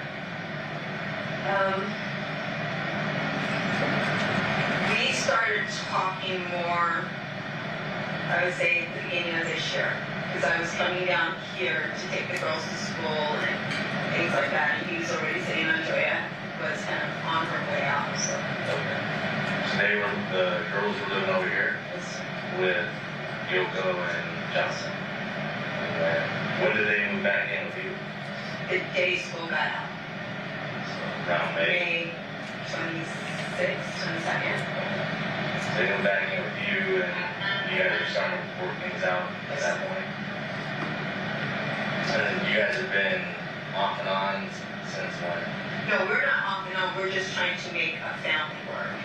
Like, we're not physically intimate or anything like that. We're just trying to, because the girls really want You guys to be us together? with one house, yeah. Gotcha. And it saves on gas, so we were trying to make that. Do you have a boyfriend or anything right now? Yeah, I'm married. You're married? Yes, sir. Alright, so honestly, I was not told that information. I thought you I'm guys, married, but, okay. we were told that you guys are possibly trying to get back together. No, we're trying to get everyone in one house and be a family Oh, okay. for the girls. So who were you married to? I'm married to them, yeah. The son. Yes, sir. Oh, okay. So Devyn, his son, and you are now married. How many people there? Almost 2 years. And yeah, John knows. So it wasn't like you guys trying to get back together, like you said intimately. He's just gonna move back in with you Yeah. to be with the girls. Yes, sir. Was there a reason for that? Just with the girls, or was there other? It would benefit everyone. He was having issues here. Yoko was trying to get him out, and I know he needed advice. Devyn was good with having dad come back, even though I wouldn't say good, but he understood. It wasn't his first choice for everything. And then how you spell Devyn? D-E-V. D-E-V-I-E-R-E. D-E-V-I-E-R-E. Yes.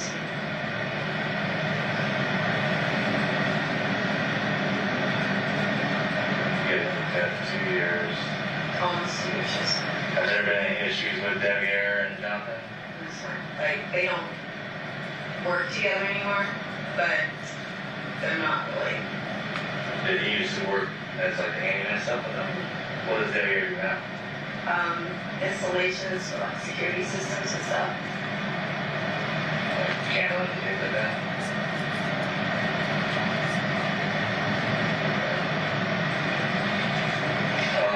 Just taking the cameras down. Who did? John and I, we had just taken the cameras down. They're at my house. The ones they were working cameras on the Yes, sir. house. When did those go down? Last night, we just brought them over. Or you just took them off last night? Yes, sir. There's no cameras left on it at all.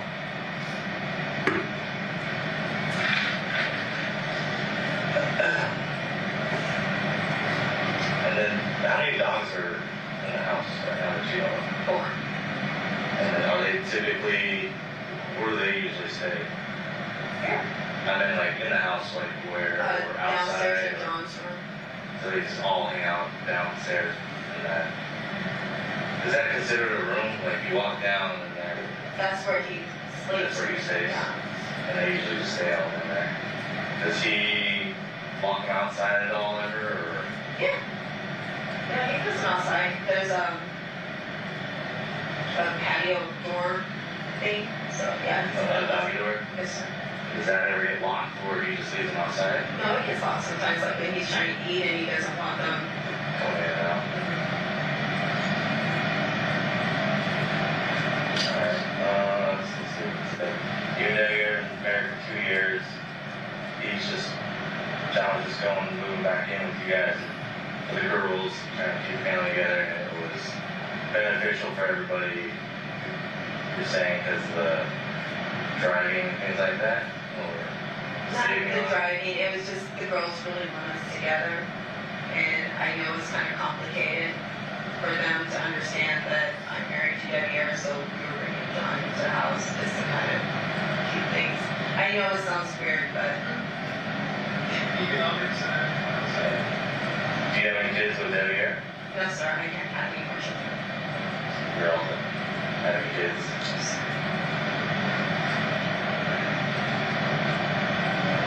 I don't know who you could talk to. The neighbor, David. I know John was supposed to go over there last night. you guys go with that. He was doing like a crowd play thing. Like some kind of seafood boil Party or thing, something. yeah. And then, did Johnathan have any workers that he had? Oh, yeah. Like any normal, like day to day, or was it always something different? He had a few that were pretty routine. You know their names? I just know Andrew. I think the neighbor on the other house to that way worked with them sometimes. You know his name, by chance? I want to say his name was David. David? Yeah, not this guy, but David. You know Andrew's last name? You don't have Andrew's number, do you? Yes. Would Debbie ever know who Andrew is? That they work together? I don't know.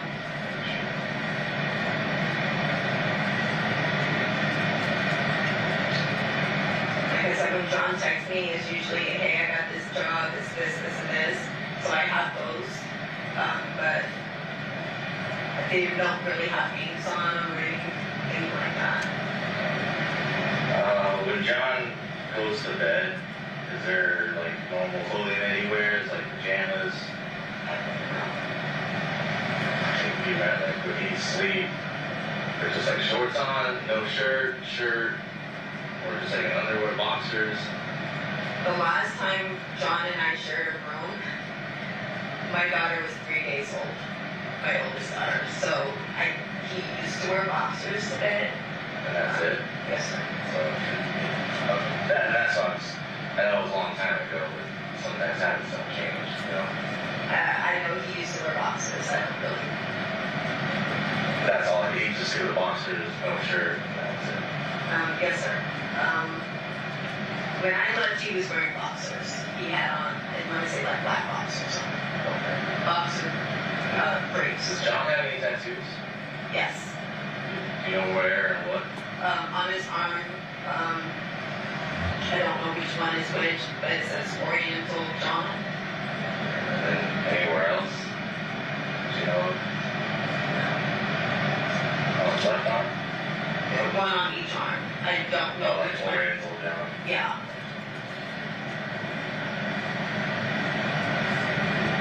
But he's had those as long as I've known him.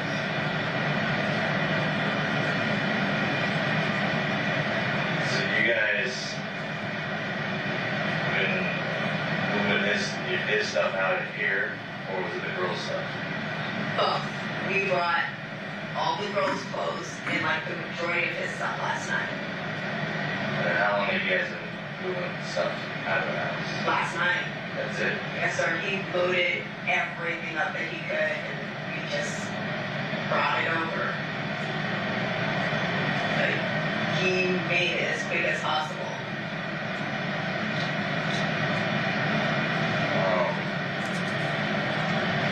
And you're saying Devier was good with this arrangement?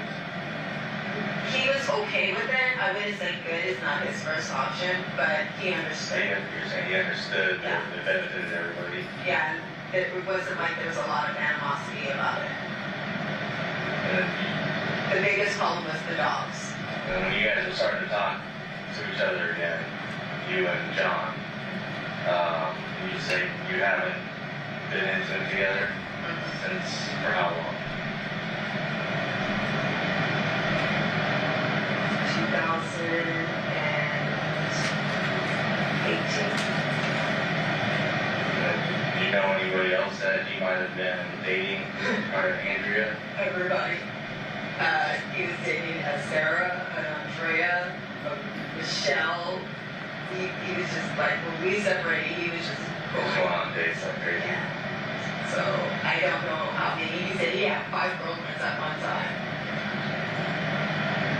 As far as you know, he wasn't selling like anything illegal right now. No, his hustle was to go to the Goodwill, buy things, and then try to resell them.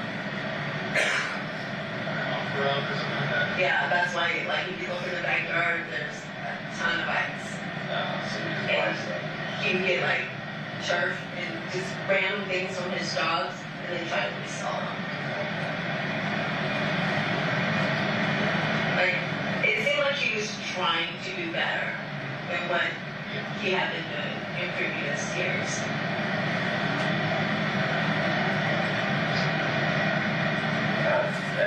Were you guys hanging out at all? Because I know you were all day yesterday, but prior to that, it was like a regular thing you guys would hang out, or? We actually were here a couple of times this week, me and the girls. Okay. We had dinner and everything like that. I know we were here on the 4th, because we went over to David's house. I think we were here like a week after that, so it was just whenever. Is they here come with you guys? No, it was me, John, and the girls. We were trying to build that together. And then for, Yoko is dead here, apparently, too, right? It's, Is there a reason why he would want to come over? no, He just left it with you guys?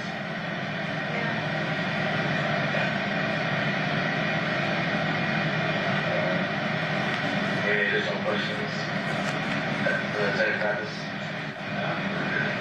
Okay. Well, we have your phone number, so if there's anything extra that we need to talk to you about, we'll give you a phone, okay? Only thing I said, Motion 1243, and that's it.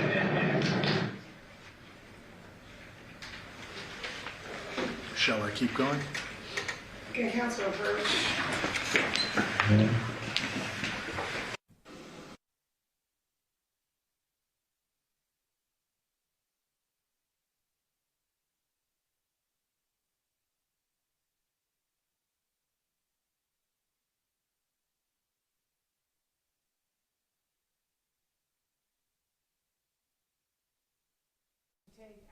Lunch recess. During this recess, you must not discuss or communicate with anyone, including fellow jurors, in any way regarding this case or its merits, either by voice, phone, email, text, internet, or other means of communication or social media. You must not read, watch, listen to news and media accounts or commentary about the case.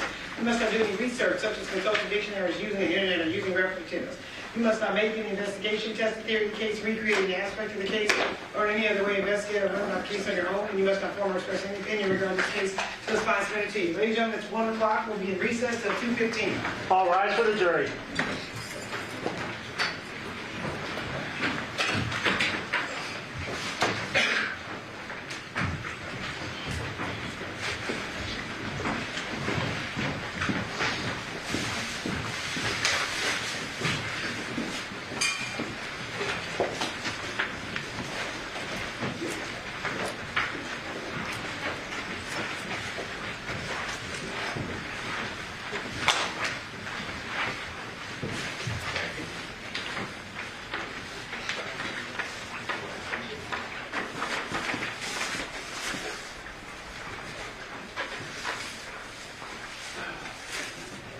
Sir, you are excused. Just remind you that you are under oath and you're not allowed to discuss your testimony with anybody, and if you could be back at 2 so we can properly start the case.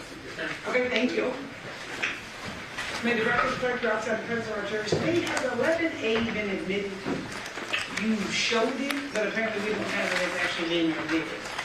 Oh, it was in the stack. I may have not said 11A, but there was no. To 11A? There was no objection. Okay, 11A is good. All right. Anything we need to do outside the presence? No, no. All right, we'll be back to the case.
Record in C 377239, State of Nevada versus Devyn Michaels.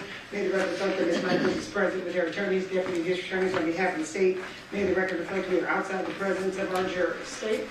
There was some confusion earlier with a late marked exhibit, so I just want to clarify for the record. 112A is the shower photo that we referenced. We moved for the admission of that because it's not admitted apparently. Okay. No objection. 112A will be admitted. To clarify the earlier record, the one I was representing was 168A is actually the backyard photo, and we would move to admit, actually that one is admitted. 168A for the record. Okay. 291A. Oh, actually. For this witness, we showed defense counsel following exhibits. I'll give you this. 239, 243, 265 through 268, 291A, 339, 344 through 352, 360 through 361, 363 through 368, 373 through 389, 394, and 436. Okay. And are those going to be stipulated, or are you? Those are the show. We will stipulate to the admission of those exhibits. Okay, those will be admitted pursuant to stipulation. Anything else outside the presence? I don't believe so. Nope, that covers it. Okay. And good.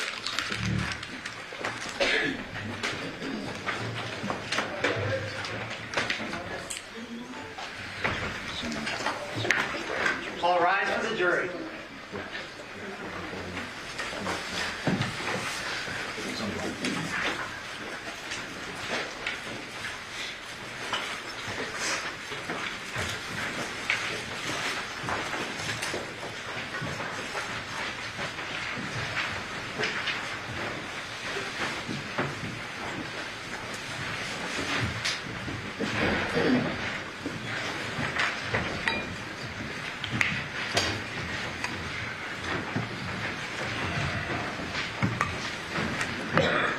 Please be seated. Your Honor, the jury's all present and accounted for.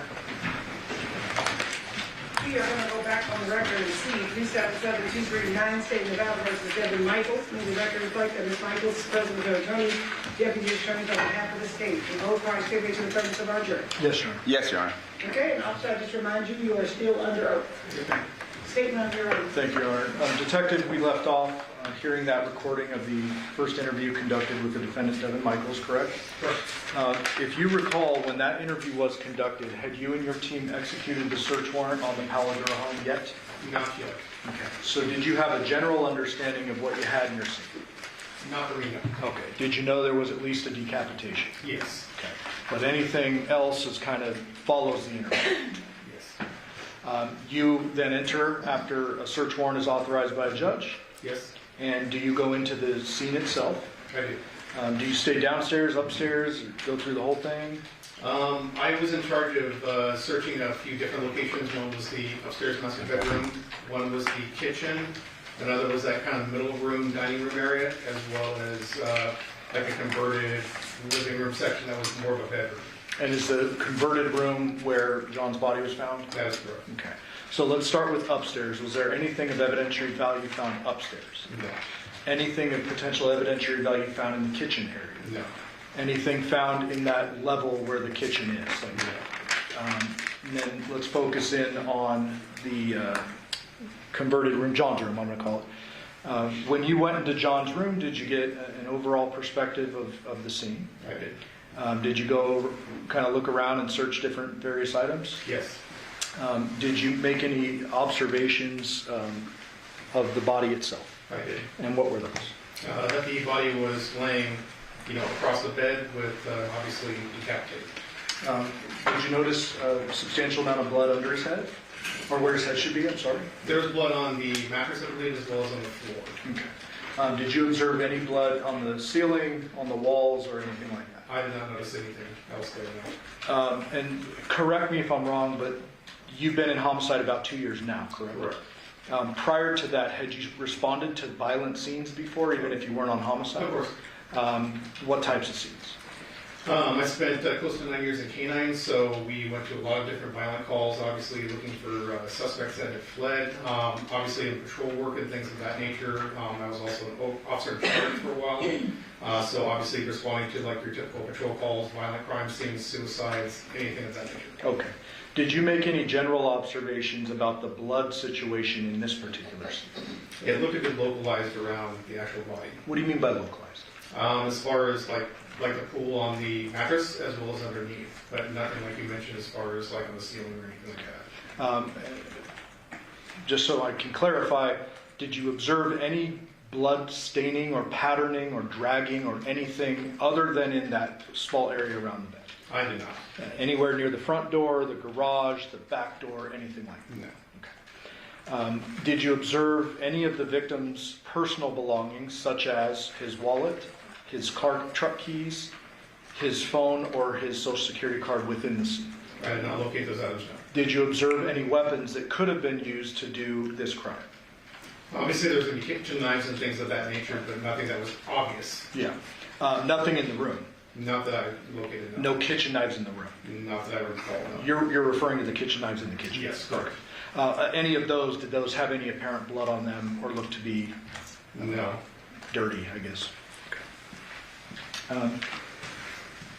When, at some point in the investigation, do you get called out to execute a search warrant at a different residence? I did.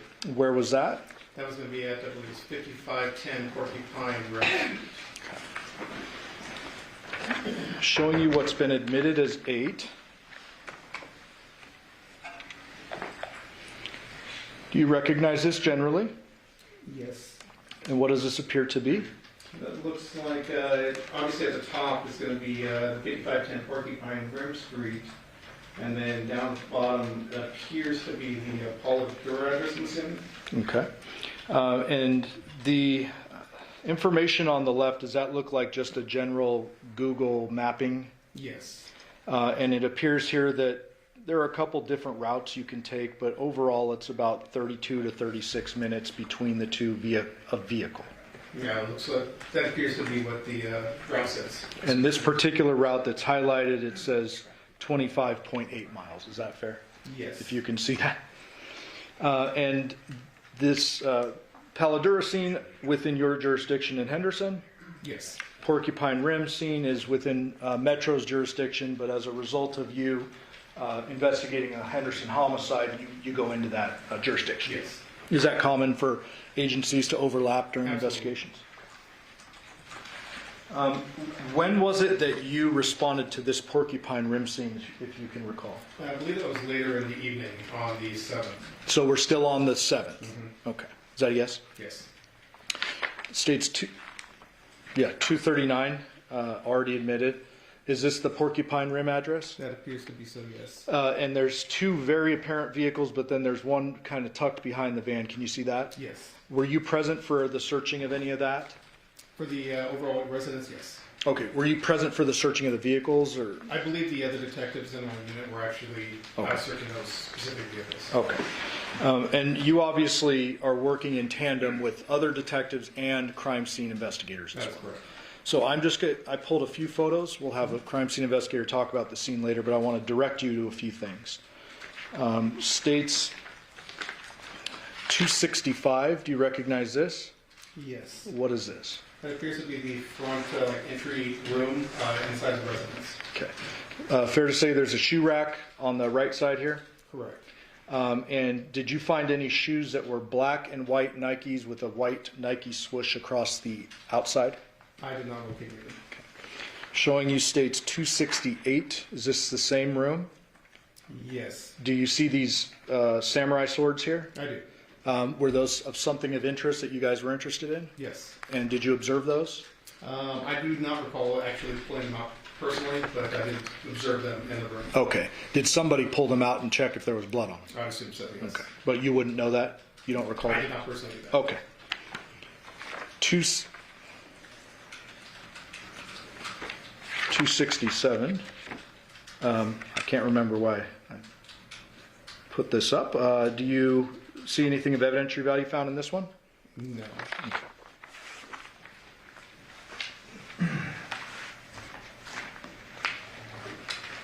291A. Did you participate in any of the upstairs searching? No. Oh, okay. Do you recall ever having found you or anyone on your team black and white female-sized Nike shoes with a white swoosh along the side? No, no. Did you participate heavily in the search of the main bedroom? The downstairs master? Yes. Right, I did. Tell us generally what your observations were of that bedroom. Appeared to be like the largest bedroom in the house. That was downstairs. It was cluttered with lots of different clothes, papers, electronic devices, things of that nature. And during the course of your search warrant, are you looking for particular items that are authorized by the judge? We were. And then if you come across something that was not originally expected or authorized, what is the procedure then? Well, typically we'll obviously take note of it and identify it and then contact the lead detective to determine what course to take on that one. Okay. In this particular case, were you looking for any items associated with the victim? We were. And did you find some items associated with the I victim? did. Describe the search process and how you came upon those items. So with the search process, just when executing a search warrant, we obviously let our crime scene analysts first enter. They take overall crime scene photos of the thing, or the way the condition of the room was before we enter. After they're done with that process, then we enter, and then we actually physically search for the items that are within the search warrant. Okay. In this particular case, were you tasked with searching through the dresser in that master room? Yes, And did you find something of note? I did. What was that? I found a black wallet, as well as a set of car keys. And you know, before we get there, I'm going to show you 366. You recognize that? Yes. You remember where that was found? I believe that was on the bed. 373. What is this? That looks like the same bag with a cell phone. Okay, and then we have some items that appear to have been removed from that bag. Appears to be, yes. 374, was that an item that was in that bag? I believe so. 367, is that another item that was in that bag? Yes. 368, is that another item that was in that bag? Yes. Before the camera goes and broadcasts that to the world, can I borrow your light? Fair to say that's a social security card, sir?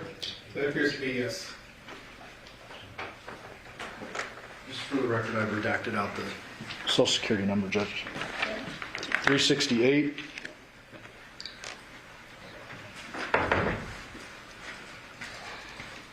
Can you read into the record the name on that social security card? The social security card says Johnathan James Willette.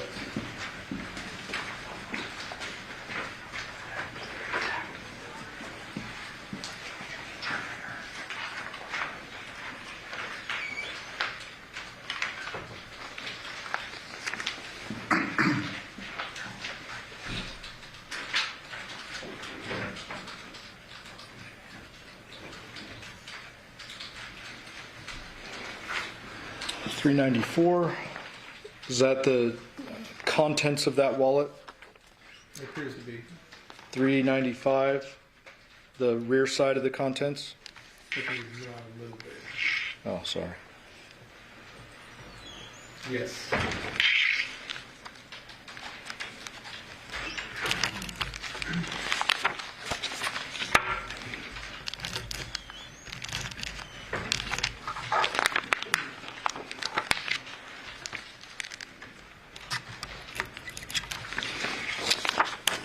$364, same wallet. This is the condition where it was actually found. Yes. $363, same thing, just showing a different angle of how the social security card was found. Yes.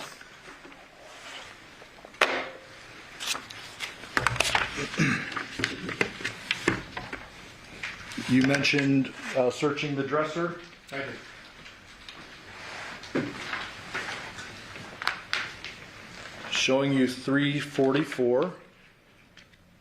You generally recognize this? I do. So tell us about the search and how you came upon this item, and was it in this position when you first found it?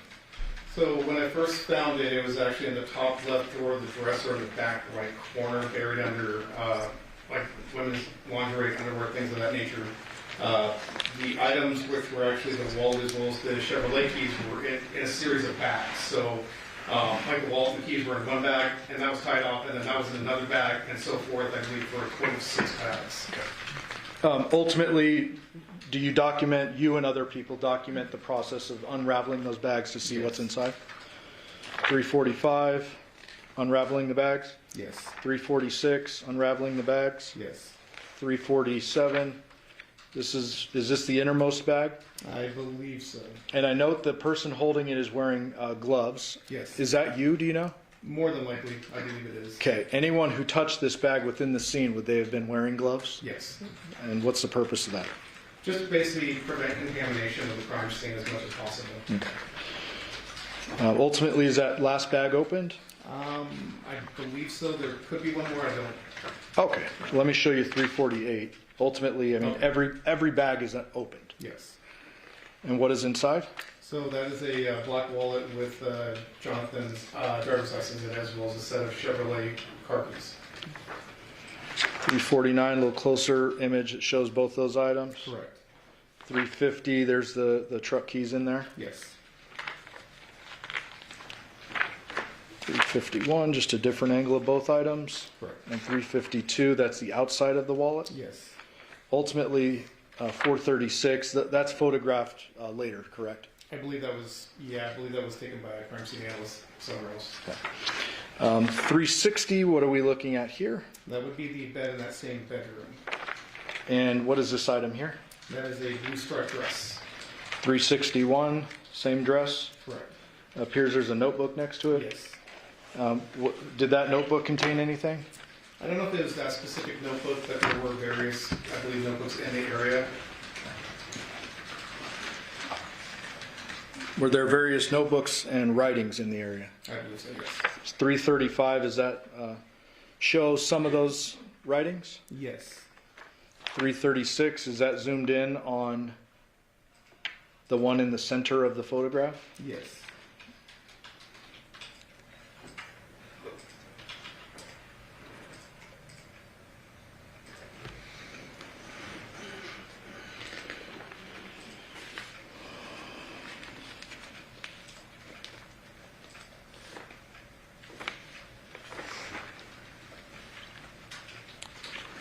.338, is that another one of those writings? This one like crumpled up? Yes. 339, another one of those writings? Yes.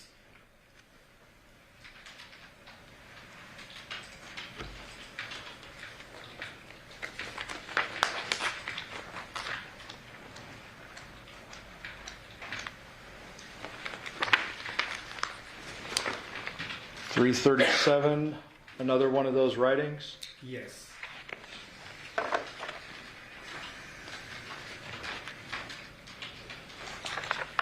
.376, another one of those writings? Yes. And this starts with, so it has been officially 3 days since Devyn and I have stopped talking. He doesn't really seem too phased. Yes. 337, another one of these writings. Correct. 378, again another. Yes. 379, another. Yes.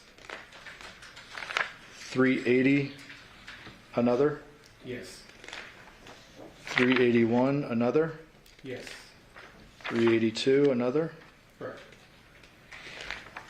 383, another. Yes. 384, another. Oops. Yes. 385, another. Yes. 386, another. Yes. 387, another. Yes.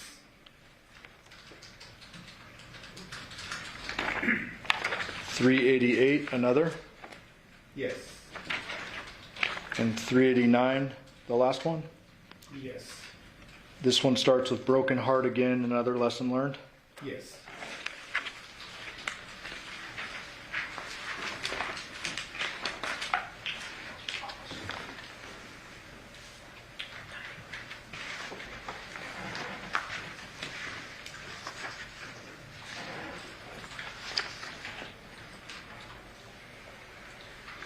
The following day, did you participate in writing a search warrant for some call detail records? I did. Do you remember which call detail records you were searching for? That would have been the Devyn's phone number, which was the 702-677-4430 number. Okay, and call detail records come from the cell phone company, right? Correct. And in that case, I believe it was AT&T. And other detectives will be better suited to talk about the contents of those, not yourself. Correct. You helped obtain them? Yes. Okay, I'll pass the witness. Ross? Yes, thank you.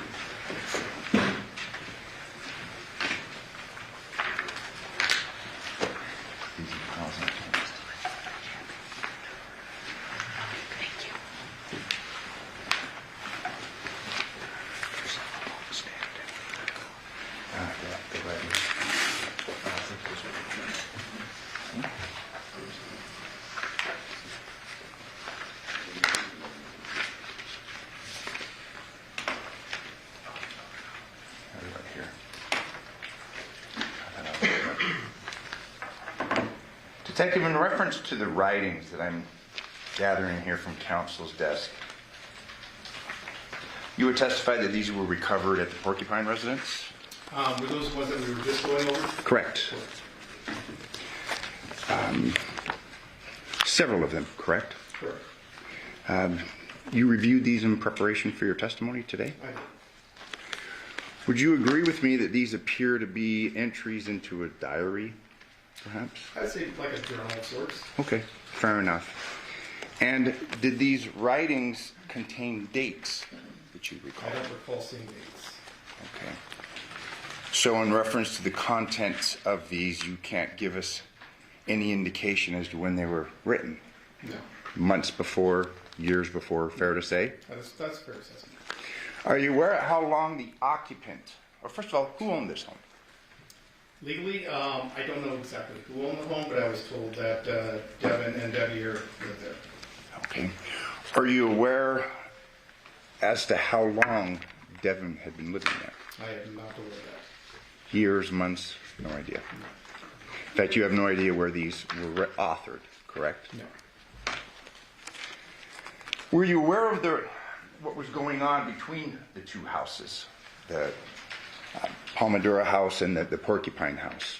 Occupants, what was going on, a move? Were you aware of what was going on? Yes. Based upon your knowledge, Johnathan Willette was moving into the Porcupine residence, Yes. correct? That's what we were under the impression. And that was the residence where you found the wallet, the keys, Social Security card, correct? You'd agree with me that it appears that items had been moved in. They were out of place. I mean, the place was kind of messy and looked like a move. It did. Okay. Did you have it when you were at the Palmadura house? That house was in disarray as well, correct? I think that's a fair assessment. Fair to say that it appeared that the occupant, specifically Johnathan, was moving. Yes. In reference to the interview that you had had with Devyn, that interview began approximately 12 p.m.? I believe so. And that was at the Palmadura house, correct? Yes. In the general area. It wasn't inside the house, obviously, but it was out front. Okay. Fair to say that she had been summoned to the house and she had come? She did. Had there been a discussion that neighbors had called her or something that she knew something had occurred? I got the phone number from one of the neighbors, and then I made phone contact with Devyn. Okay. And asked her if she would come and speak to you? Yes. And she came willingly? Yes. And she appeared to cooperate with you? Yes. She obviously was made aware that something bad had happened. Yes. And it concerned Johnathan. Yes. And she came and freely and voluntarily answered your questions. She did.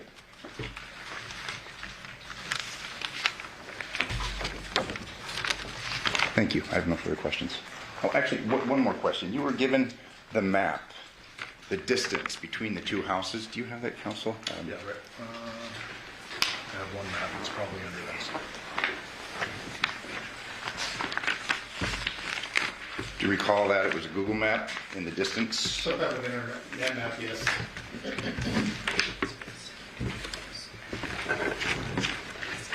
There was a time on that map, correct? I believe there was. Now, when Google calculates that time takes into account the time of day, correct? I'm not sure with Google. I'm more familiar with Apple Maps. Like as far as on your iPhone, I know that it will typically account for traffic conditions. So the time, perhaps, if that's pulled in the middle of the day, would be a different time. Let's say that if it were pulled at 2:30 or 3 in the morning. Exactly. Yes. I mean, fair to say that those distances and that, well, the distance would remain the same, but the time to go from point A to point B would presumably be less in the middle of the night versus Yes. in the middle of the day. And when you pulled that, or when that was prepared, are you aware of what time of day that was? I am not. Thank you. I have no further questions. Are you ready, Steve? Nope, thank you. Do the ladies and gentlemen of the jury have any questions for this witness? Okay, seeing no response, thank you, you're excused. Thank you very much for your testimony here today.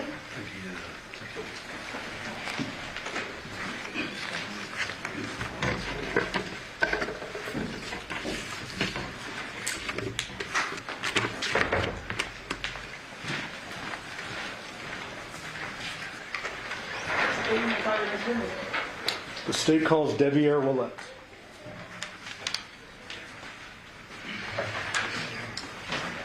Here.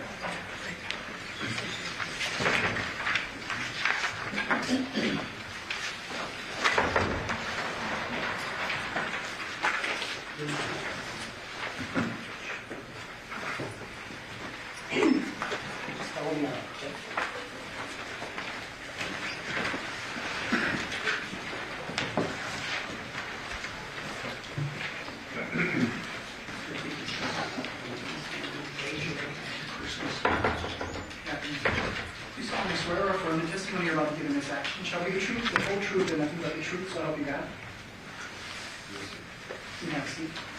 Sir, if you please state your full name and then spell it for the record. Devyn Michaels, Can you spell that for us, sir? Devyierdette. Thank you, sir. Whenever you're ready, sir. Devyn, how old are you? 29, sir. I can scoot this up so you don't have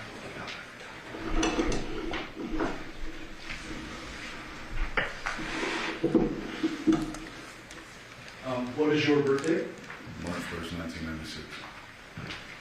What was your relationship to Johnathan Willette? I was his son. Do you have siblings? I have 2 younger sisters. And what's your mom's name? Arminthia Saints. Do you remember or know when your dad and Arminthia split? I was probably about 1 years old. When they split, and you were 9 years old. Where were you guys living generally? Was it here in Vegas?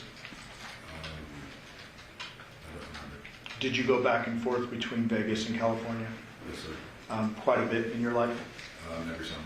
Okay. Did there come a point in time where your dad moved here and stayed in Vegas pretty much permanently until his death? Yes, sir. And where was he living in the latter years of his life? On Paul, Georgia. Is that with your grandma? Yes, sir. Is that Yoko? Yes, sir. Did there come a point in time when you were introduced to a woman by the name of Nikki? Yes, sir. And ultimately, you end up getting married to Nikki. Yes, sir. And we have a lot to unpack here. I'm sorry to air your dirty laundry, but we have to ask a lot of questions about this, okay? When you first met Nikki, was she dating or in a relationship with your dad? They were dating at the time. They were dating at the time? Yes, sir. Where were they living at the time, if you know? I don't know. When your dad and Nikki were together, did they eventually have children? Yes, sir. And is that your 2 sisters? Yes, sir. We don't need to say their names, but what are their approximate ages?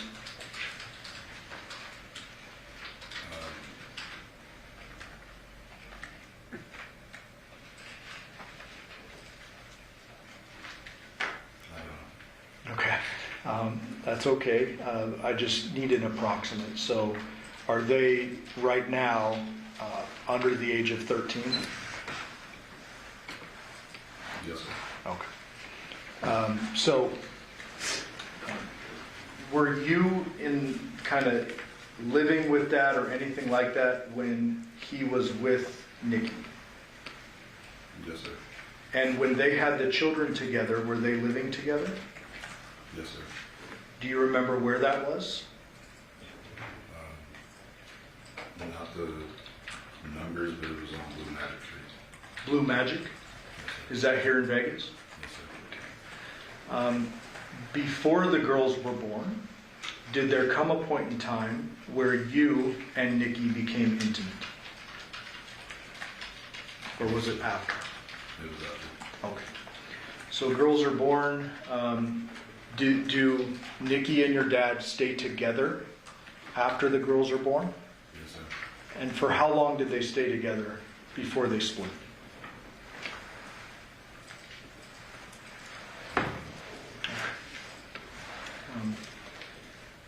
When eventually, after the girls are born, do you and Nikki enter into an intimate relationship? Yes, sir. About how old were you at that time? 19. 19 years old? Yes, sir. Do you know how old she was at the time? No, sir. How was it that that relationship kind of started?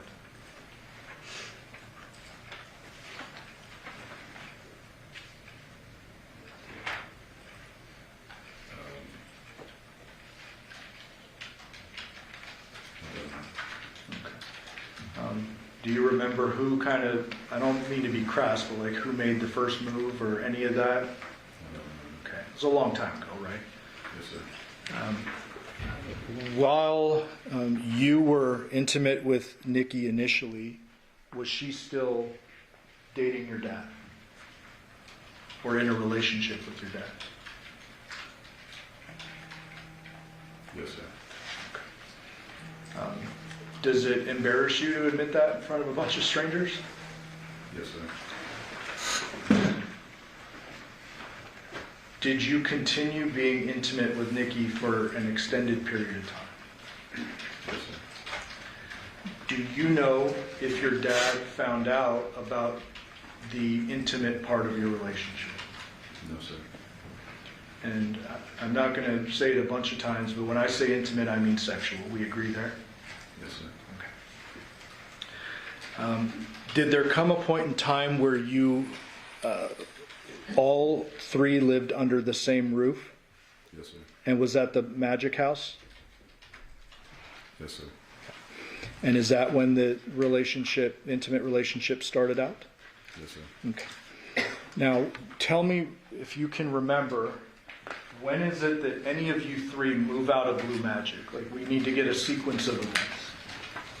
Do you move out first? Do they split and move in different places? Or can you remember that for me? I moved out first. Where did you move to? I moved back to California. And where did you stay in California, if you remember? 187 Poppy Circle. Was that with other family? Yes, sir. Okay. Eventually, do you move back to Vegas? Yes, sir. Do you remember what year that was? No, sir. Okay.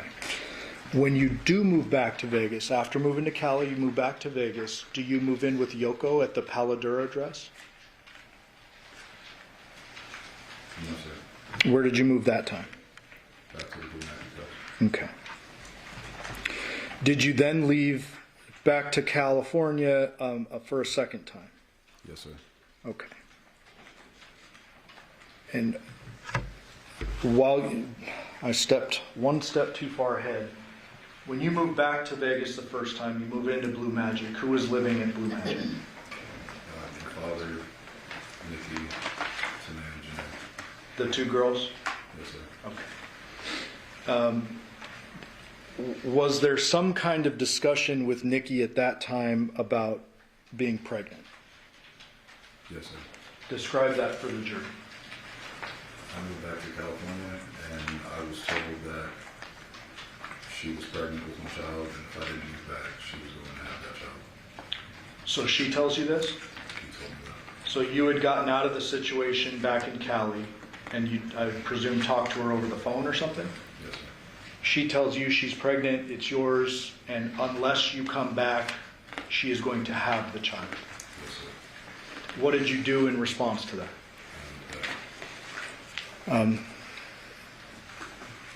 Did you witness her go to a doctor? No, sir. Did she tell you anything about that child she claimed was yours? She told me that she had gotten an abortion. But you never saw any documentation or No, sir. anything like that? Okay. So you're pulled back into the situation, you're back here in Vegas, and then you move out again to California. Yes, sir. When you moved back to California that time, do you remember your dad, Nikki, and the girls still staying at Blue Magic together? Yes, sir. Okay. So then you go back to California, and when is it that you return?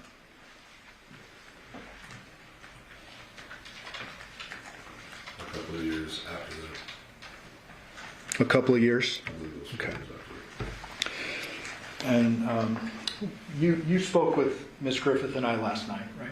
Yes, sir. We talked about, I'm going to ask you some questions, and if you don't know a date, you estimate, but don't guess. We're in agreement there, correct? Yes, sir. So you're doing your best with the dates? Yes, sir. Okay. When you moved back this time, were the girls living with Nikki and just Nikki? Yes, sir. Where was your dad living? Paul Dura Drive. Where did you move to? Paul Dura Drive. So you lived with your dad? Yes, sir. Who else lived in the home? Yoko and Yoshida. Okay. Is Yoshida Yoko's partner, friend, boyfriend? Yes, sir. They're elderly folks. Yes, sir. When you lived with your dad, how was your relationship at that time? It was fine. I worked with him. You worked with him too? Yes, sir. Doing what? Anything and everything. Okay. From moving houses to setting up backyards. Moving houses, setting up backyards? Okay. So let me ask you kind of a general question before we move on. Is it fair for me to say that your dad was in and out of your life growing up?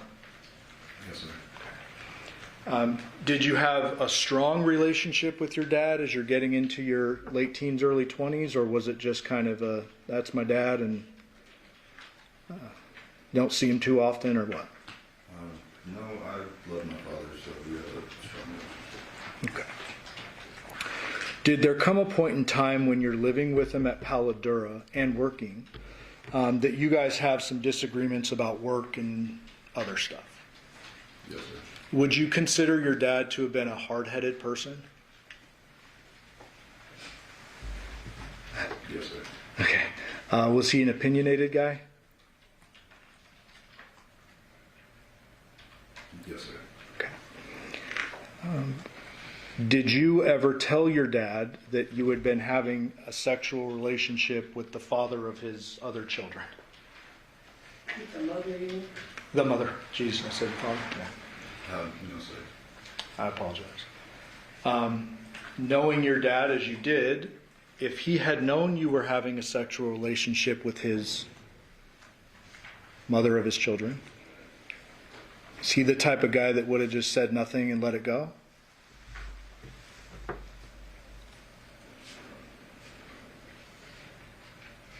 Yes, sir. Okay. So you never tell him. I don't want to ask an obvious question, but why not? I couldn't build up the courage to do it. Okay. Eventually, do you move out of the Palo Duro? Just 1 second, Mr. Chairman. You can't hear him? Okay. And I'm sorry, sir. Your voice is, thank you so much. Your voice is just really soft to people. And we're going to see if we can figure out this.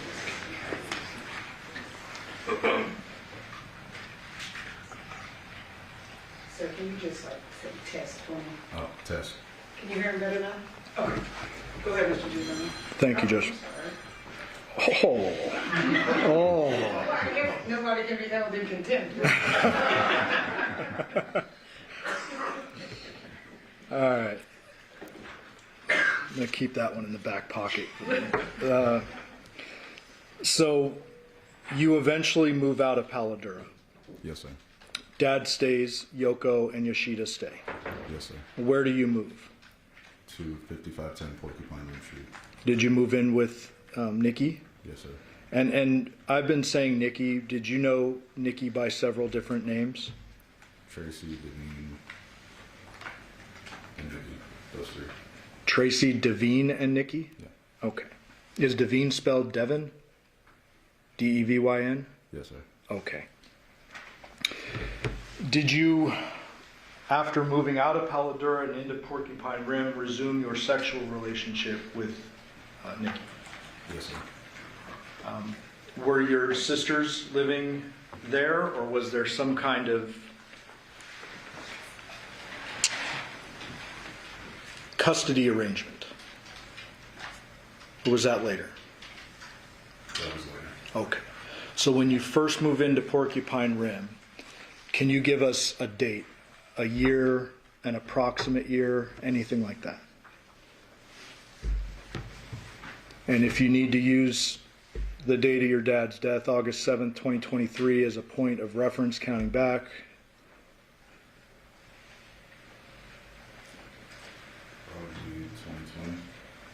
Probably 2020. Probably 2020? Actually, I don't know. Okay. So you live at, can we agree that you live at Porcupine Rim at least a couple of years with Nikki? Yes, sir. Okay.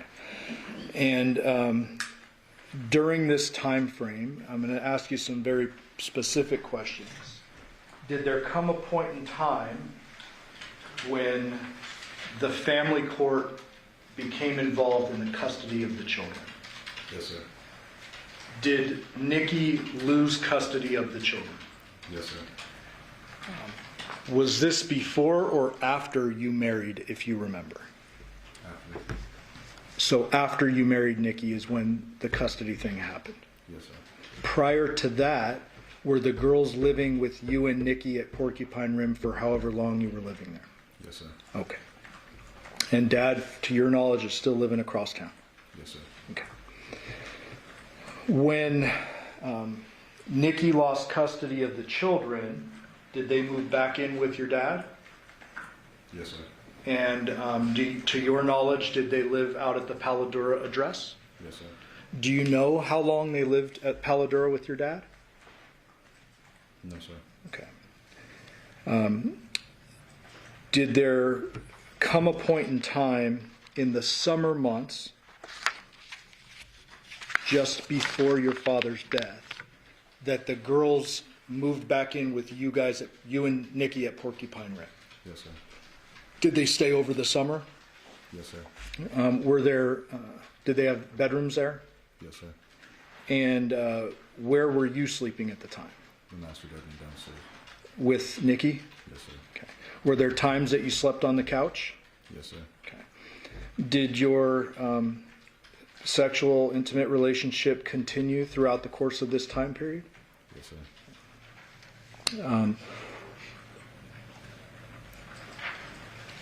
I hate to air out your laundry, like I said, but I just have to ask it. When you're having this sexual relationship with Nikki, is it a tumultuous relationship? I don't know the definitions of it. Okay. Is there a lot of kind of arguing and back and forth, or you describe it for me? There was arguing back and forth. Were there times in which you yourself were trying to get out of this relationship? Yes, sir. Describe that. How many times? What's going on in your head at this time? That when I tried to fill some shoes that I had no business filling. Whose shoes? My father's. Okay.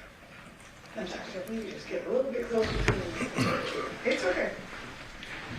So you believe you said that you were trying to fill some shoes that you had no business filling. Is that fair? Yes, sir.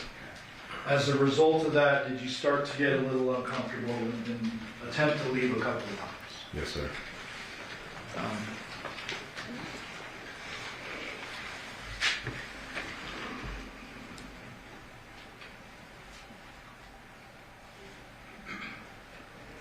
Did there ever come a point in time, and I want to be precise here, prior to you learning of your dad's death, that you learned he was going to move in to the Porcupine Rim address? Prior, no, sir. So you didn't know he was going to move in prior? No, sir. Okay. Did you learn that at some point after? I learned after the death when my grandmother was telling me about it. Okay. Did you talk to your grandma like on the 7th? The day after, yes, sir. Yeah. Okay. So I want to now bring you to August 6th, okay, 2023. On that day, were you living at the Porcupine Rim address? Yes, sir. Were the girls living there? Yes, sir. Was Nikki living there? Yes, sir. Do you know or remember what you did during the day on August 6th? I had woke up and I went to work and I got a phone call from my grandfather saying that my dad was critically injured.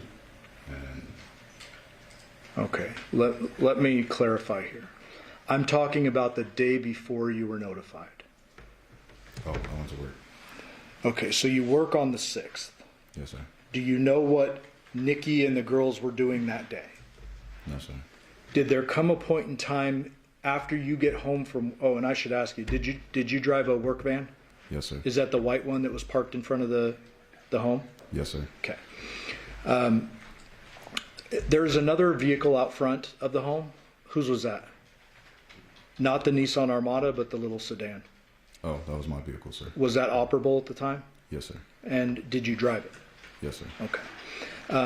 The night of August 6th, you get home from work. Do you remember a point in time where you saw your dad at the Porcupine Rim address? Yes, sir. Describe that for the jury.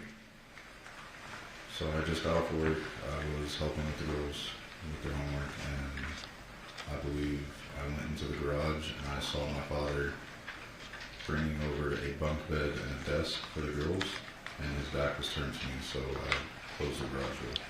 So you didn't talk to him? No, sir. How was your relationship at that point in time? We hadn't talked for a while. At some point prior to that, had he learned that you had actually married Nikki? Yes, sir. How was that conversation, or if you had a conversation about it? He sent me a text message asking or saying, I don't know what you're doing, but it's not right. And I responded with half of what you know is true and the other half isn't. Okay. So your dad clearly knew you were formally married. Yes, sir. Do you remember the date you got married? No, sir.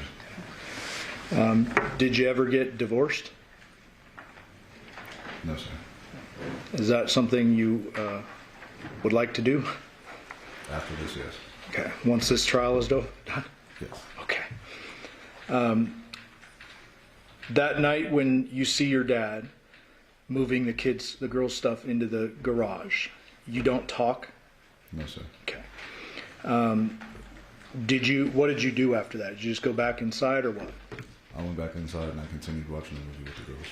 Okay. Tell the ladies and gentlemen of the jury kind of how the night progressed from there.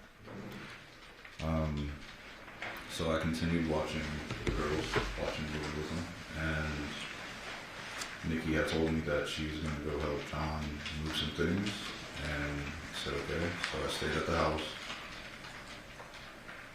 We continued watching the movie, and I believe when the movie was over, I had put them down to bed, and I myself went to sleep. Do you remember where you put them down to bed? Yes, they had individual rooms upstairs. So I took them upstairs, I had them change into their pajamas, and then went to bed. Okay. And then where would you have gone to sleep that night? Downstairs in the master bedroom. Do you remember texting Nikki saying something to that effect? I remember texting her, letting her know that I had put the girls to sleep, and I myself am going to sleep because I was working next day. You had work the next day? Yes, sir. What time did you typically work? I believe it was 8 a.m. or 8:30. Okay. So I'm not going to show you a text message, but you remember sending a text message. Do you Yes, sir. remember the time of that text message?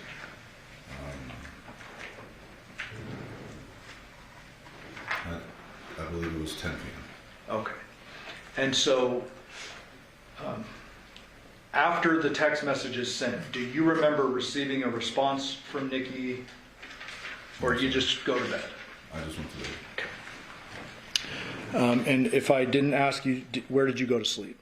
Downstairs in the master bedroom. The normal place you sleep. Yes, sir. When you went to bed, was Nikki home? No, sir. That would be why you sent her the text, correct? Yes, sir. Do you remember waking up at any point after falling asleep that night? I remember waking up around 2 to her getting into bed, and since I had work early in the morning, I didn't ask anything of it. I just looked over, I saw her, and I went back to sleep. This was, to you, a normal night, right? You would have no reason to ask her anything, right? No, because if they were moving things around, I figured they were just working through the night to try to get it all done. Okay. When you looked over, did you see anything out of sorts about her? I mean, I understand it was a normal night for you, but like, did you observe anything that was different? No, sir. Okay. Did you go back to sleep after that around 2? Yes, sir. Do you remember when you woke up the next morning? Yes, sir. When was that? Around 6 a.m. Tell the jury how that morning progressed. I woke up around 6 a.m. and I got ready for work. I'm usually the first one that's up, so I got dressed and I went to work. Do you remember seeing Nikki or the girls or anything that morning after you woke up? No, sir. Okay. And do you remember where your job was that day by chance? I worked at Hometronics, so I was all over the place in Las Vegas. Okay. And when you're working, do you drive the, work van? Yes, sir. When you're on your off days, do you drive the work van or the car? The car. Okay. So on this day, can we presume that you're driving the work van if you're doing a job? Yes, sir. Okay. So, I believe you said you work normally around 8:30. Yes, sir. At some point in time, do you get a phone call? Yes, sir. Describe that for the jury. It was a phone call from my grandfather saying that my father was critically injured and he's in the hospital. Okay. Okay. When your grandfather tells you that, what do you do? I proceeded to call my boss to take off of it. And did you learn a little more information from another family member after that? Yes, sir. What was that?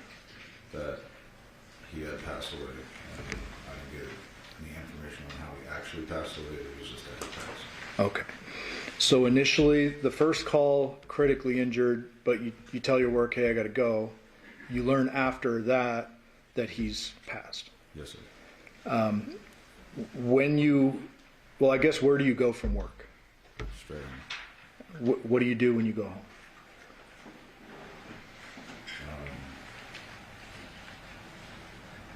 Started drinking. Okay. Did you drink back then? Yes, sir. Do you remember, before you started drinking, if the girls or Nikki were home when you arrived home? No, sir. You don't remember, or they were not? They weren't home. They were not home? No. Okay.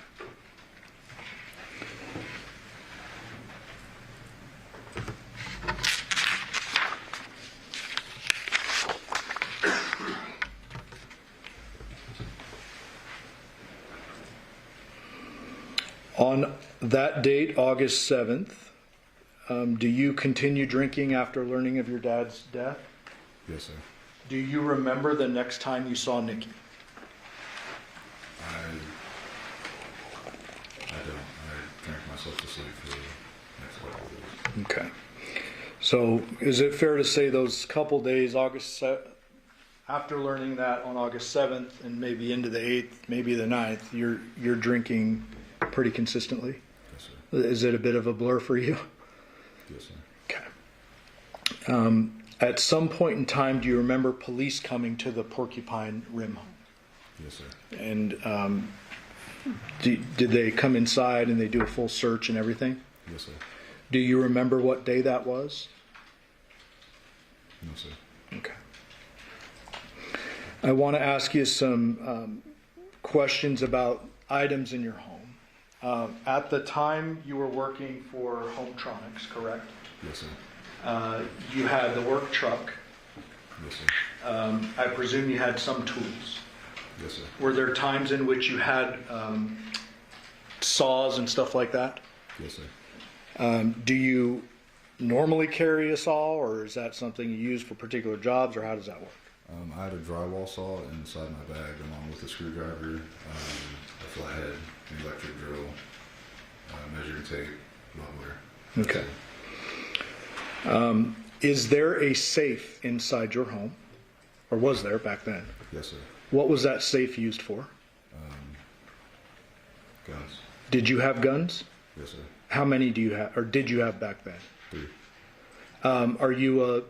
You're allowed legally to possess guns, right? Yes, sir. So you have 3 guns. Are they handguns? Yes, sir.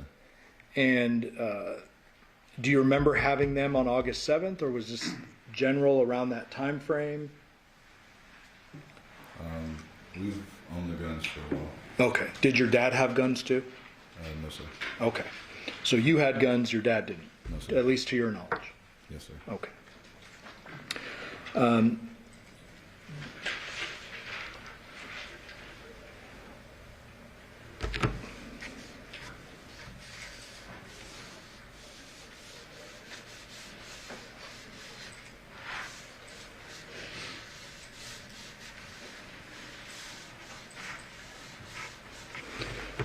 So try to give us any memory you have. But you don't remember the next time you saw Nikki, but you did see Nikki back at the home, right?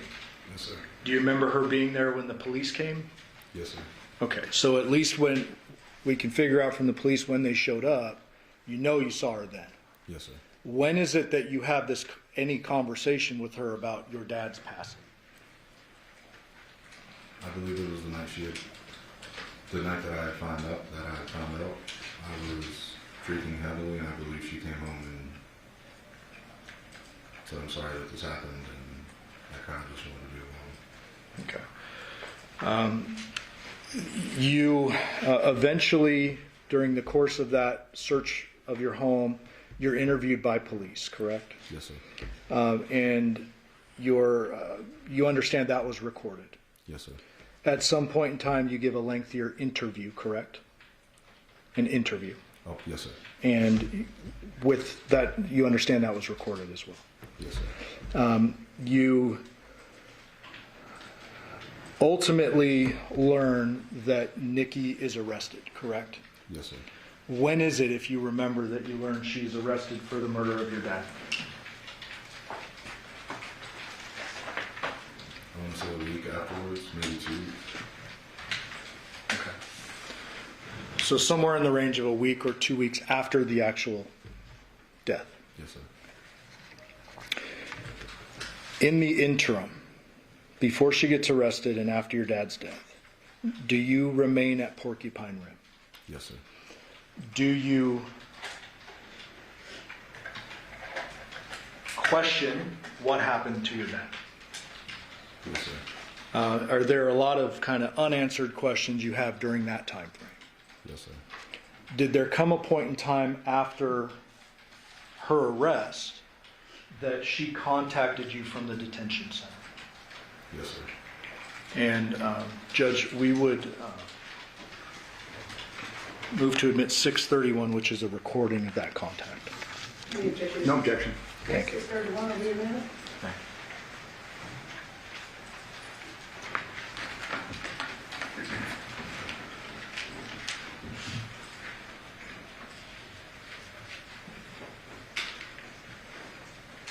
Permission to publish. Yes, Commissioner.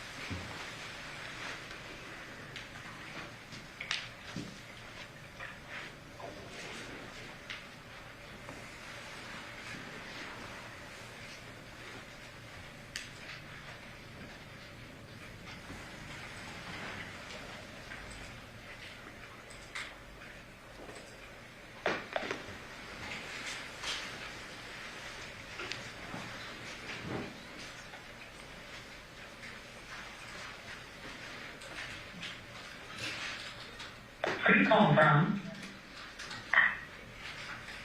an incarcerated individual has entered the detention center. This call is not private. It will be recorded and may be monitored. If you believe this should be a private call, please hang up and follow facility instructions to register this number as a private number.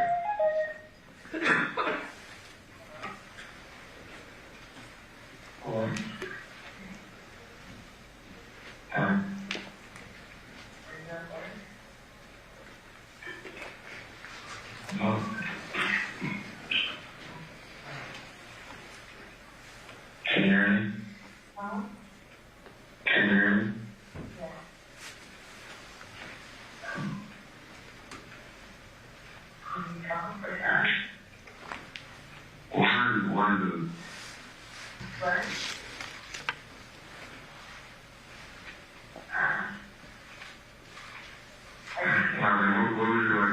What would you like to talk about?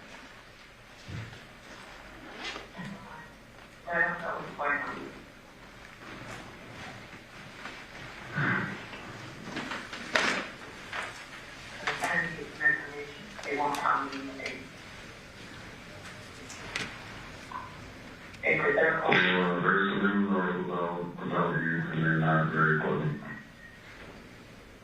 So they're holding me here while they look for evidence. Because they don't have any evidence. They have no murder weapon, no motive, no nothing. They're holding me here to find it. I'm pretty sure that he started. What? You sound like you should have been released already. I haven't gone to court yet. I go to court tomorrow.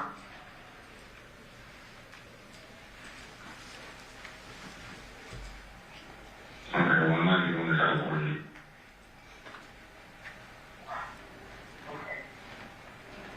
CPS at the girls. With my grandfather. Already getting him fingerprinted so they can go with him and they might go with you right here.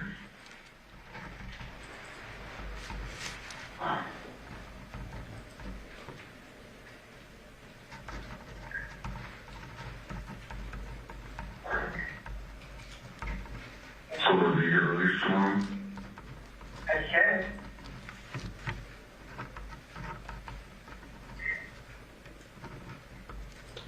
That's what I'm hoping for. And that's literally what's going on. They have Did you absolutely, ask what's going on? yes, they have absolutely nothing on me. They said, they showed me a picture of a bottle of scrub cleaning detergent. And they said, you have one in your house. And I'm like, okay. They're like, well, this was used at his house. Like, you're fucking joking, right? Like, that's literally what they showed me.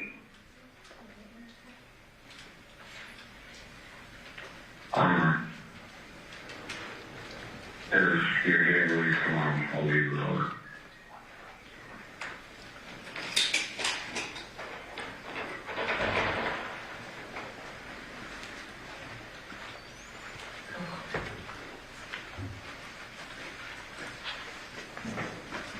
So, I hear you go to California.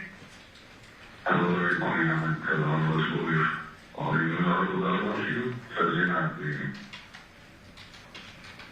Oh, what about? There's a lot of different articles about you and what happened. News article? Yes. Okay. Well, I don't know if you can get released. I still don't know what to believe. I'm sorry. But, yes, I'm going to have one. And if you are getting released tomorrow, I'll leave it open. If not, then I have to do something with them.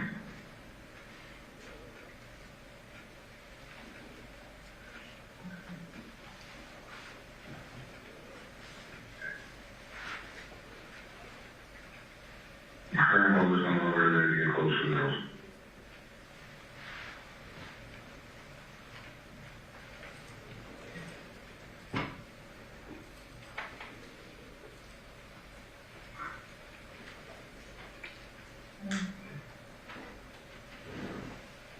Okay.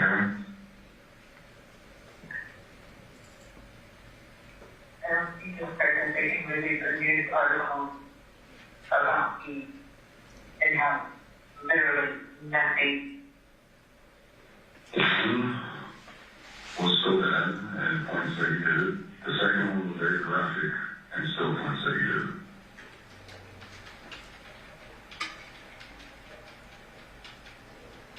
Like I said, if you're going to court and they're going to release you, I still don't know what to believe and I can't be here.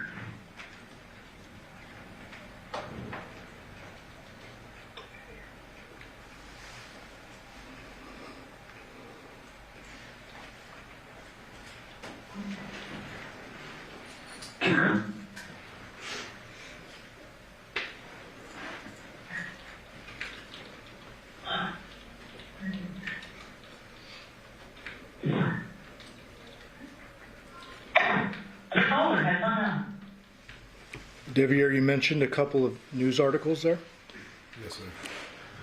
When was it that you first learned of the graphic nature of what happened to your dad after his death?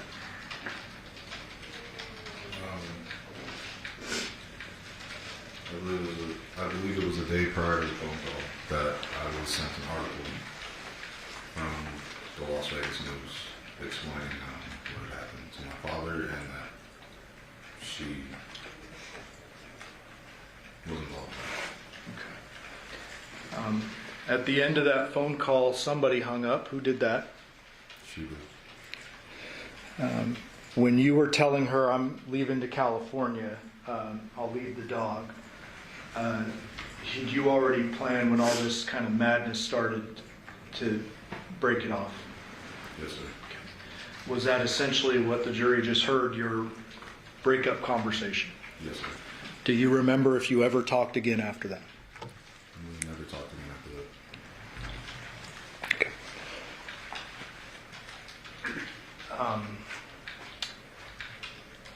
Look at me.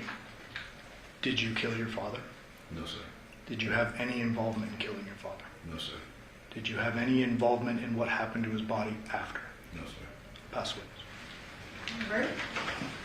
Ladies and gentlemen, it's going to be a moment of cross-examination. We're going to take a brief recess before we get cross-examination of this witness. During this recess, you must not discuss or communicate with anyone, including fellow jurors, in any way regarding this case or its merits, either by voice, phone, email, text, internet, or other means of communication or social media. You must not read, watch, listen to news or media accounts or commentaries about this case. You must not do any research, such as consulting dictionaries, using the internet, or using reference materials. You must not make any investigation, test, or theory of the case, recreate the aspect of the case, or in any other way investigate or learn about the case on your own. You must not form or express any opinion regarding this case, so it's not submitted to you. Ladies and gentlemen, 3:25 will be in recess until 3:40. All rise for the jury.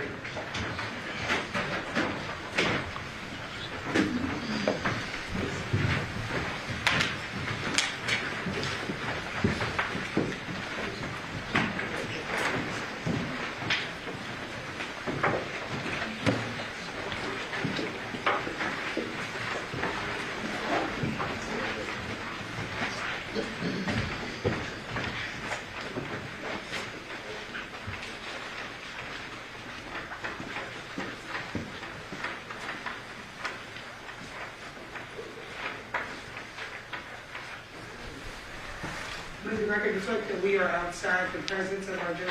Sir, you are excused during this recess. I just remind you that you are still under oath, so you are not allowed to discuss your testimony with anyone, and so we'll have you back at report. Okay, thank you.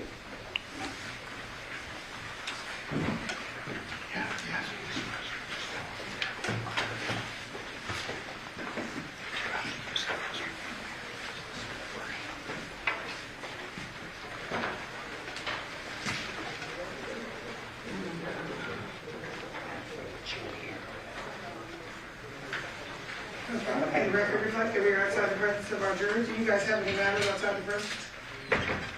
We've got proposed exhibits. If we could have a Can few we just have a minutes. minute? Yeah. Okay, sure. All right, I'll come back with like a couple minutes as far as.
Please be seated, Your Honor. The jury is all present and accounted for.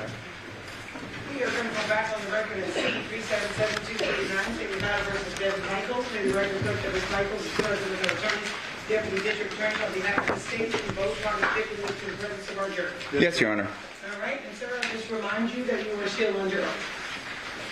Okay, Mr. Duskin, are you ready? Mr. Willette, my name is Robert Draskovich. My partner, Mike Horvath, and I represent your wife. You and I have never spoken, have we? No, sir. You've never spoken with my investigator, Ken Hardy, have you? Investigator? No, sir. No. So this is the first time that we're actually having an opportunity to communicate, correct? Yes, sir. I'm sorry, sir, if you just get a little close to that microphone. Thank you.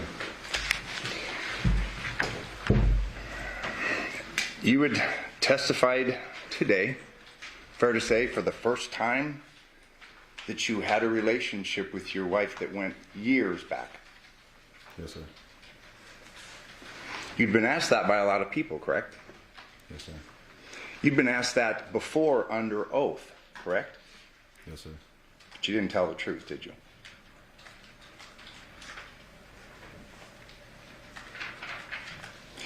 Sir, you were given copies of your prior statements in preparation for your testimony today, correct? Yes, sir. You were. You're a smart man, aren't you? No, sir. And you reviewed those copies of your statements and your testimony, correct? Yes, sir. Because you wanted to be prepared for today, correct? No, sir. I see. Deputy, speak up from the podium. You had testified today that you learned of your father's death for the first time about 1 o'clock on August 7th, 2023, correct? Yes, sir. You'd said, I believe it was your grandfather? Yes, sir. Now, you were interviewed by police just shortly after that, correct?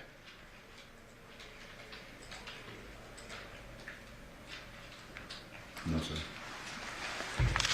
You were interviewed at 2:35 p.m. August 7th by a Detective Ozawa. Yes, sir. He came to ask about you, your wife, stuff what was going on in the house and at the other house, correct? The Paladera house. Yes, sir.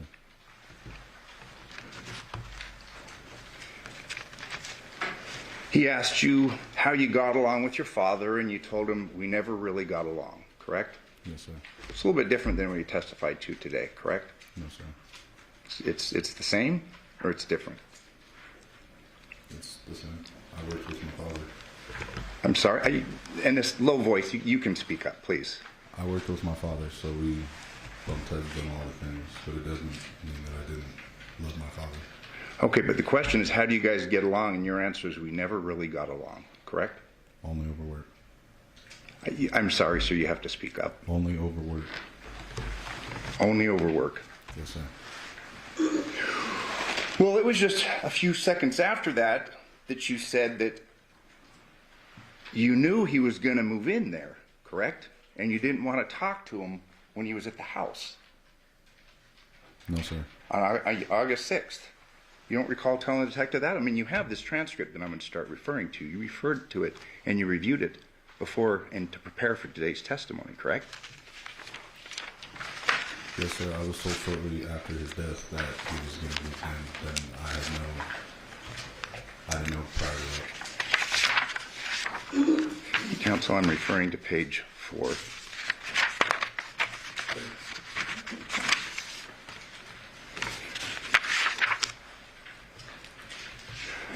I'm sorry, I'll start on page 3. I did see him here when he was unloading everything into the garage, but I just didn't speak to him. You're asked, okay, is that you guys just don't get along or just? And then you stated, we never really did.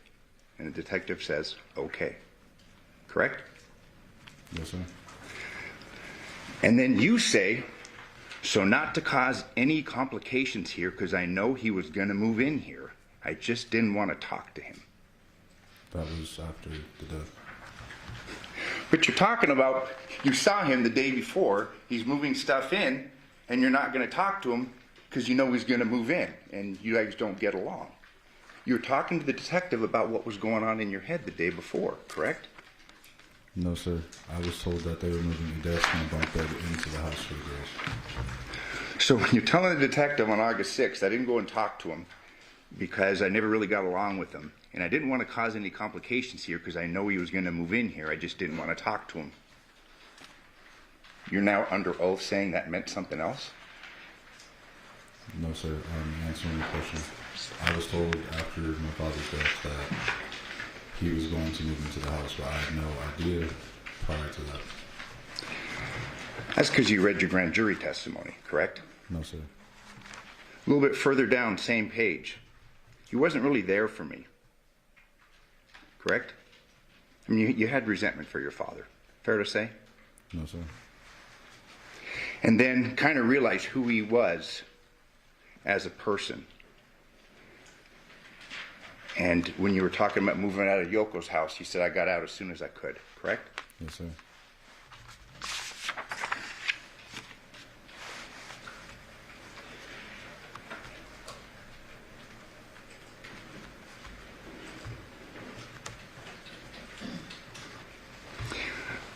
Page 5, you're asked, and then I guess, so your mom tells us that he was going to move in here. What's that arrangement? And you said she was going to tell me to move out, or she was going to give me some time, but he needed to get out of Yoko's house, and she was going to let him stay here, correct? Yes, sir. And then you were going to move out, and you say, correct? Yes, sir. So you're telling the detective who you speak to for the first time that you knew that Dad was pushing you out and that you were moving out of the house, correct? I was told that the day before.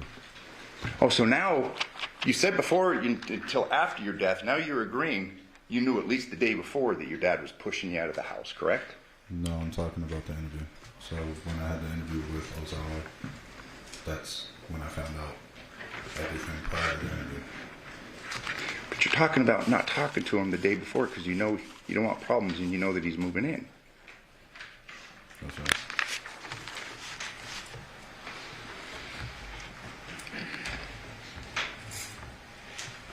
Page 6. So we don't get along. So she was giving me the heads up so I can move out. Correct? No, sir. You're saying no?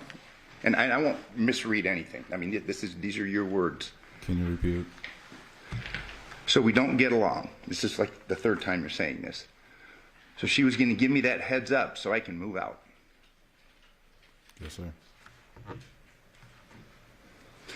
And then the detective asks, and this is the second thing about your marriage. He asks you about your marriage, correct? And you say, yeah, we're married. Yes, sir. Correct? And you tell the police officer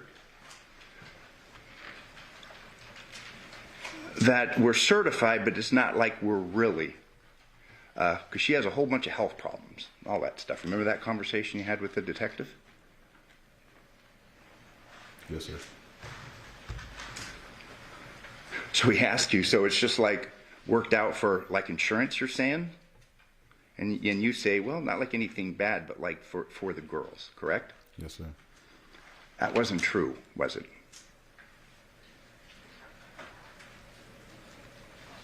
Which you were telling the detective after you're saying that you learned for the first time that your dad's been murdered.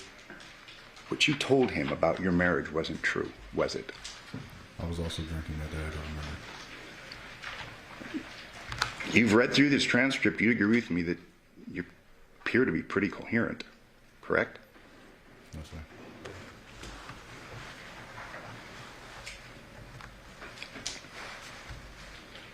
And you'd agree with me that this detective was kind of confused, and he's saying, well, wait a minute.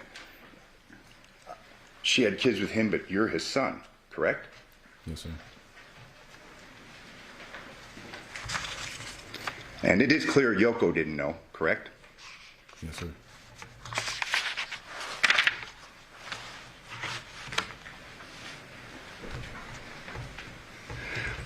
Page 7, detective asks again, trying to clarify this relationship and what's really going on. So he asks you, so I didn't know, but you're saying that you guys are married more out of convenience, not like you guys actually love each other. And you respond, yeah, we don't. It's not like that. It's out of convenience. Correct? Yes, sir. That was a lie, wasn't it? No, sir. So you're telling us that you were telling this detective the truth? Yes, sir. Then the detective asks you, but do you guys sleep in the same room? And you say no, correct?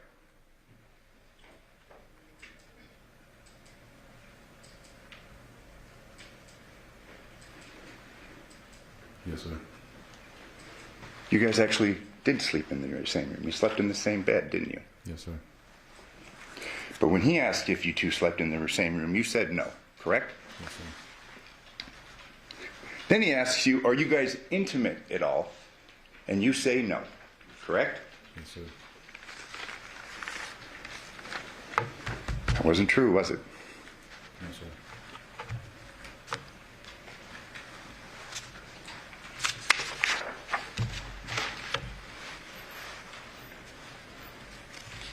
Fair to say that you were downplaying your feelings for your wife when this detective came to ask you about the murder of your father. Yes, sir, because I didn't know what actually happened to my father. Please say it again. Yes, sir, because I didn't actually know what happened to my father. Okay. But you're lying to the police officer about your relationship with your wife, correct? Yes, sir. So the detective, page 8. Okay, so then you knew he was moving in, and she told you that you were going to have to move out. And your response recently, yes. It was kind of a short notice, but yeah. And I mean, I know the person he is, so I was like, okay, whatever, I'll deal with it. That's what you said to the detective, correct? Yes, sir. And the detective follows up. Okay, and that's you were going to move out. Did he knew that you lived here, or didn't know that you lived here? And you respond, no, he knows I live here, correct? My father? Yeah. Who? Yeah. I lived in Vegas? No, that lived in that house. The detective asked him, does he know that you live here? And you say, yeah, he knows I live here, correct? Yes, sir.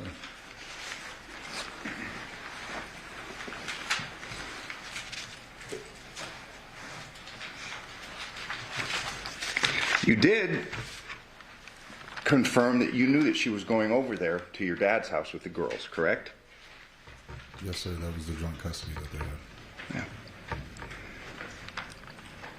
And the detective, confirming that you know that he's moving in and that you're going out, asks, why was he moving out of the other house?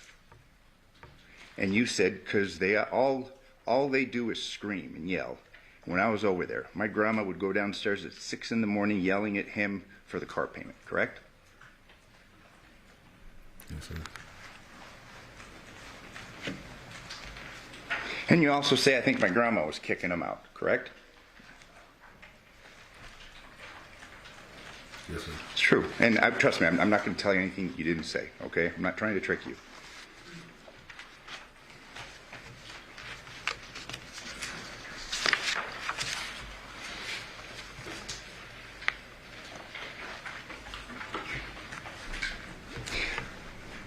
You're asked, page 10 by Detective Ozawa, bottom of the page, okay, so then how long has, I guess, it been planned for them to move John in over here? Your response, I have no idea. Like, it was ran by me that, because we all know how he is. And it's like, okay, if he's moving in here, and if he's going to be homeless, I get it. I can move out and go somewhere, because I have a legitimate job, correct? Yes, sir. So this isn't some one-off. You repeatedly confirmed to Detective Ozawa that your dad was moving in and that you were moving out, correct? Yes, sir. But you had the legitimate job, correct? We both had legitimate jobs. You had a good job. His job was better than mine.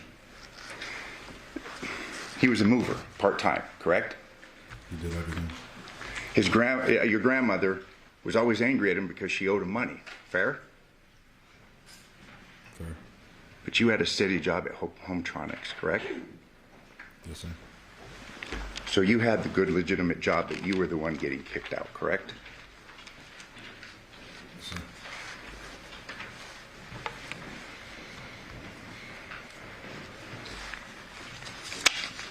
In fact, you go on to state that you're a technician for Hometronics, correct? Yes, sir. And that you do security systems, correct? Yes, sir. And you install entertainment systems. Yes, sir. You told the officer that you'd been doing that for about 2.5 years. Fair? Yes, sir.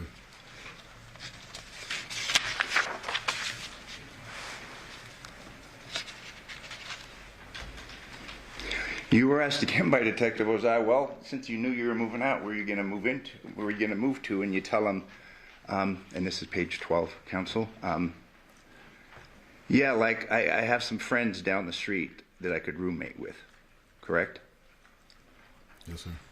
That made you angry, didn't it? Yes, sir. I mean, you've been in this house with your wife, your dad's moving in, and you have to leave. You're telling us that didn't make you angry? No, sir.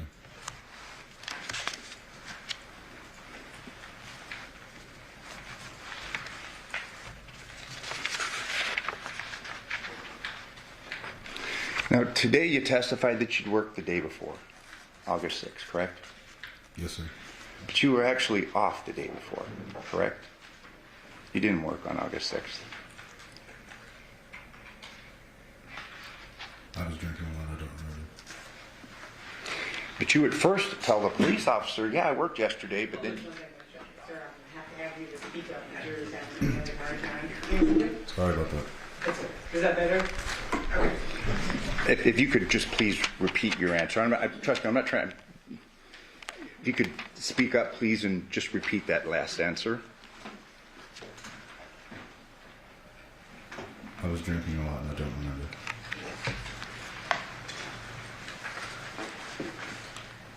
But you actually made the same mistake and initially told him, I was working yesterday, but then you corrected yourself, correct? Yes, sir. So you really weren't drinking that much. Because you at first said, well, I worked yesterday, and then you said, oh, actually, you know what? It was my day off. Correct? Sundays. Sundays are your days off. That was 10 years ago, and I was drinking very heavily for my father's death, so I don't. Okay. But, sir, this conversation occurred August 7th, 2023. All right? Sorry. Or, I mean, you do... Fair to say, it hasn't been that long, has it? Not 10 years.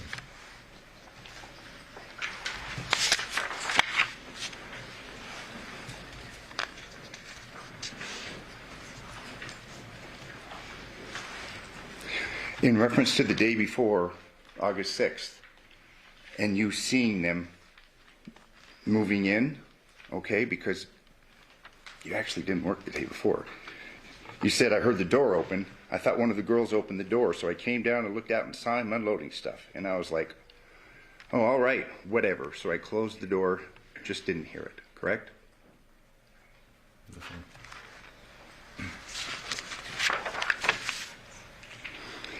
And at this point in time, you tell the detective that you actually don't have a room in the house, correct? Yes, sir.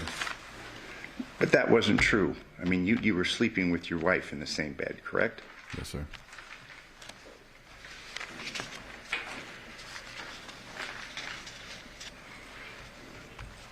You said that your guy is a hot-tempered guy, correct?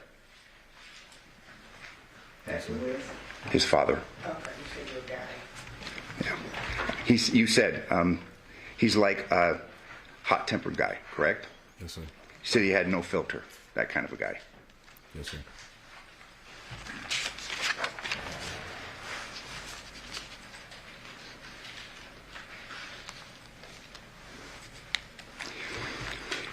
You were asked, okay, so when you left Yoko's house, and that was a couple of years before, correct? Yes, sir. How often do you talk to him? And your answer was not at all, correct? Yes, sir. And the detective says, oh, and you say nothing. I mean, you say nothing, correct? Meaning you guys don't talk. After he found out that we were married, we didn't talk after that. Detective asks you, he didn't call you or nothing, and you said no, correct? Yes, sir. No text, nothing like that, and you said no, correct? Yes, sir.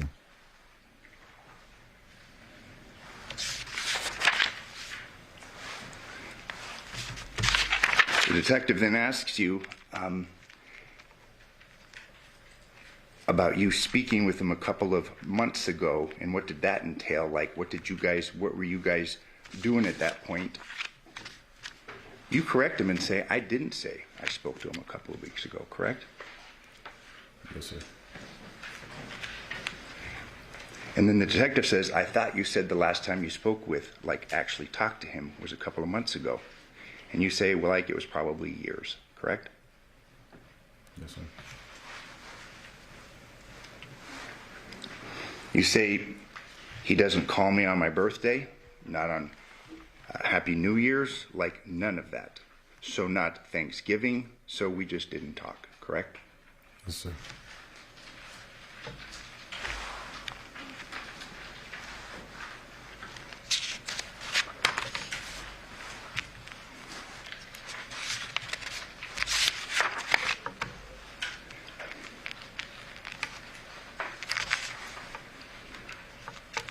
And then you're asked by the detective, counsel is on page 18, is there anything you can think of that you haven't told me that you think might be important for us to know? And you say, correct? Yes, sir. So they're there trying to figure out this dynamic, and you've lied to them about the relationship that you have with your wife, and you've lied to them about the living arrangement where you're getting kicked out by your father, correct? He's moving you out. Yes, sir, because I didn't know what exactly had happened.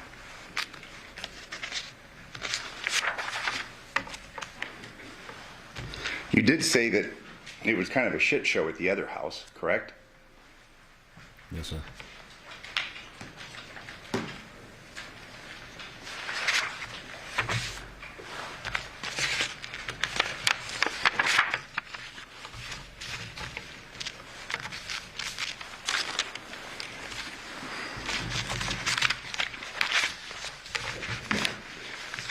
That wasn't the first time that you had discussed issues concerning this dynamic, correct?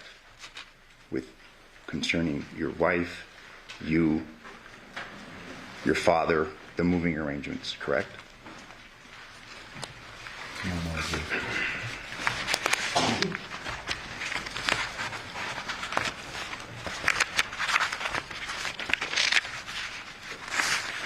You were interviewed another time, correct? By another officer. And you reviewed that in preparation, the transcript, in preparation for your testimony today.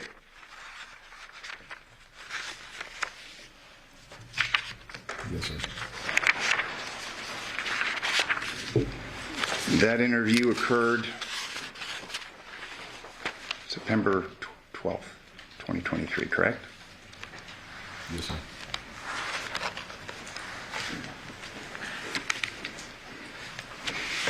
And this detective now, after speaking to you, and it's a little bit into the interview, tells you, well, you know, you weren't the main suspect. You know what I mean? This is, meaning the situation is a little different than hers. We're here to, you didn't do it, to clear you, correct? You recall that conversation? When was this again? I'm sorry? When did this conversation happen again? September 12th, 2023. Yes, sir. Remember that? I mean, you're there being interviewed concerning being a potential suspect, and you remember the date, correct? Yes, sir.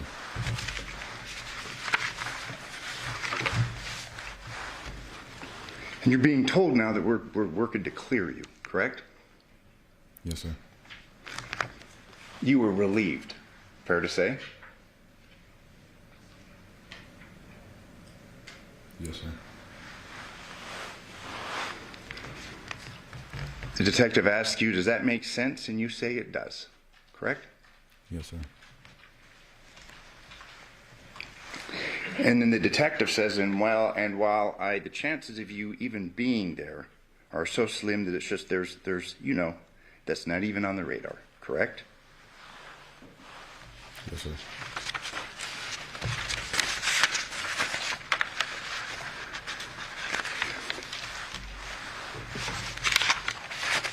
I mean, you had told law enforcement that you weren't close to Devyn. You didn't really have a real marriage. And things aren't that bad with your dad, and you're basically being told, hey, it's good. You're good, correct? Yes, sir. In fact, you're left there sitting for a little while, and the room's being recorded, and you say, this is going to be a fucking Netflix series, correct? I don't remember I told you that you said that. Would you have any reason to disagree with me? that. I'm just letting you know I don't remember. Okay. Sir, if you could just keep it going. Oh, sorry.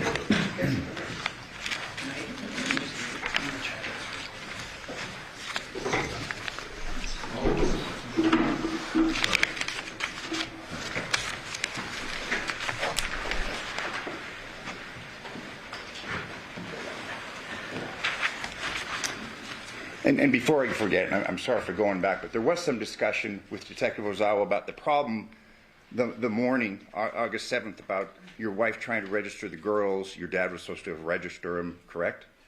Yes, sir. That's because they were moving into the house, and the girls were starting at that school, correct?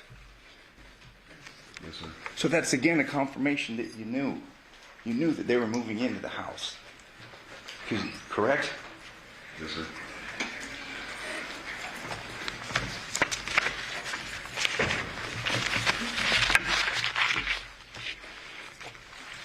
You testified before a grand jury, a little different room, but you were put under oath and you were called as a witness on September 14th, just a couple days after that last interview, correct? Yes, sir. And under oath, you testified, like you did initially today, that you were unaware that your father was moving into the house, correct? Yes, sir. And that it was something that you had learned after your father's death, correct? Yes, sir. And that there were no discussions about you potentially moving out, correct? Yes, sir. In fact, that's exactly what you said, no, sir. There was never a discussion and you said no, sir, but there was. There were multiple discussions, correct? So that I can remember this.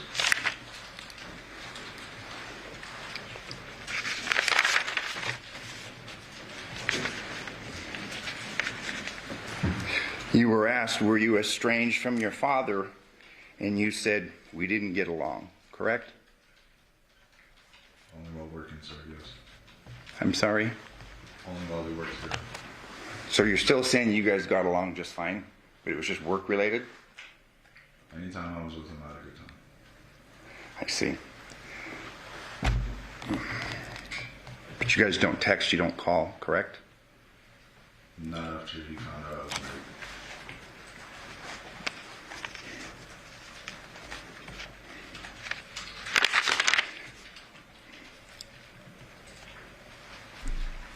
Today, now that she's on trial, you testified that you woke up at 2 o'clock on the morning of the 7th and she was in bed, correct? Yes, sir. But when you testified to the grand jury, you testified that you never woke up at all, correct? I'm referring to page 17, 18. Yes, sir. So your testimony is different again today on that point, correct? Yes, sir. Because obviously you waking up is kind of a big deal, correct? Yes, sir. In fact, you were actually awake at 2 a.m. on the 7th, weren't you? I woke up to her getting in bed, and I looked over at her and saw that she got in bed, and I rolled back over and went to sleep. You had been calling her that night from the home phone, correct? While she's with your dad. We don't have a home phone. Testimony is that you don't have a home phone. All right. So it's your testimony that you didn't call over and over again? I believe I sent a text and she didn't reply, and then that's when I put the girls to sleep and I went to sleep myself. But that wasn't the only night that she was out with your dad. She was with your dad till like 1 a.m. the night before, correct? Possibly moving things, yes. So 2 nights in a row, she's with your dad and she's not home, correct? Yes, sir.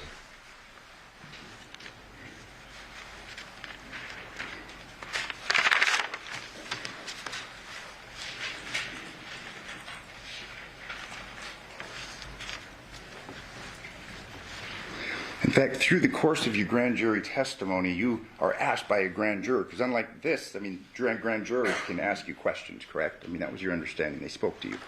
Yes, sir.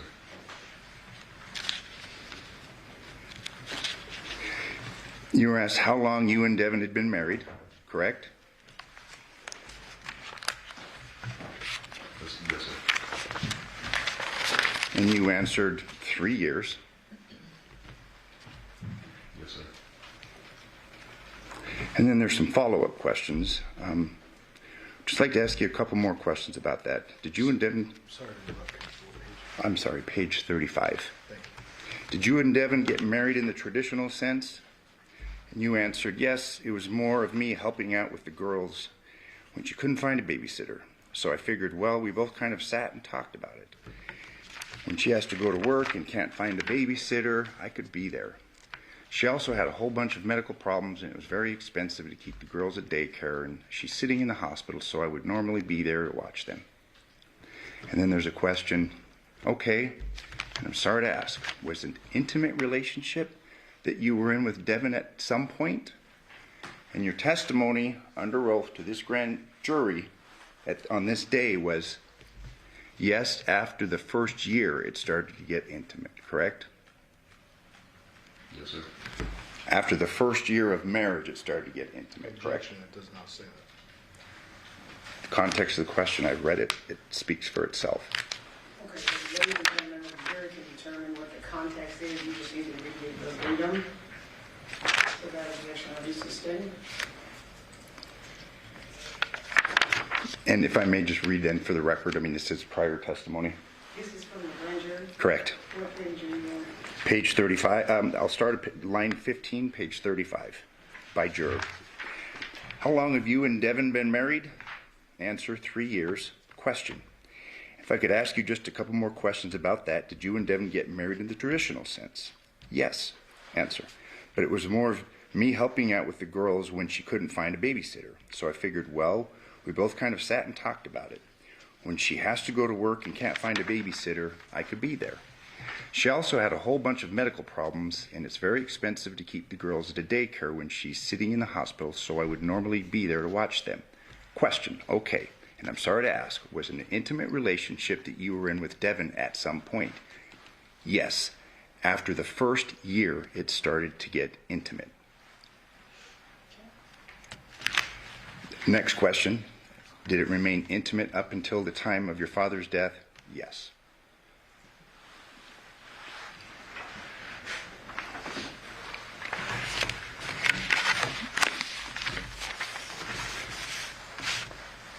You're getting closer to the truth of the nature of your relationship the farther it is that you get away from perhaps being charged with his murder. Fair to say? Can you repeat the question? You're getting more and more truthful concerning the nature of your relationship with Devyn the further it gets away from your having been charged or being charged. Fair to say? Yes, sir.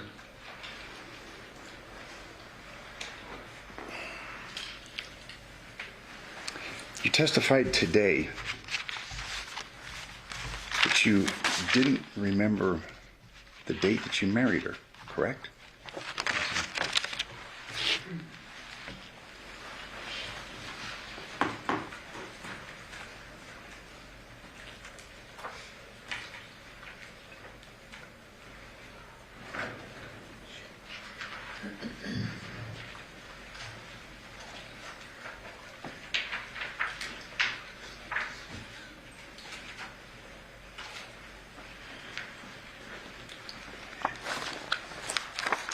Your testimony that you don't remember marrying her on December 21st, 2021?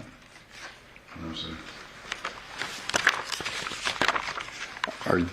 Are these in stipulated? Thank you. There'll be exhibit numbers, but I'm going to show you some pictures, okay? And these were taken from your phone. From his phone.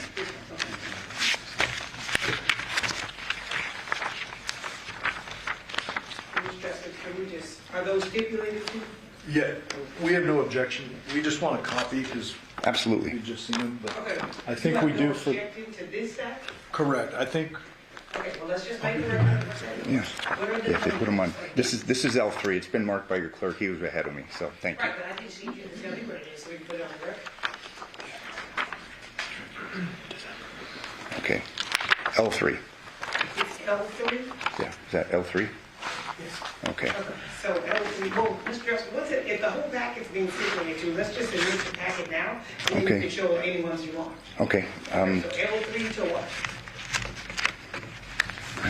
Hang on just a second.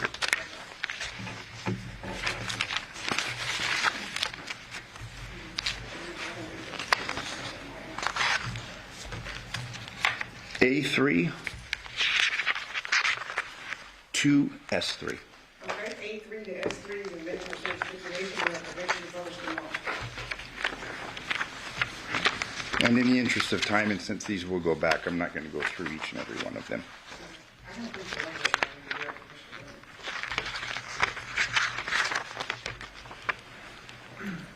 If we could please- In the front. Right here? Yeah.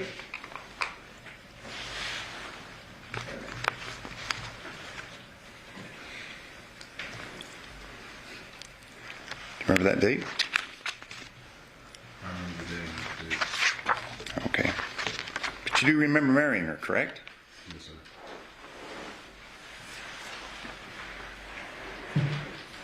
Remember this? Yes, sir. Now, what exhibit was that? This is exhibit K3. And we're going to be showing you L3. Remember this? Yes, sir. So I mean, fair to say you and she had a traditional marriage, didn't you? Yes, sir.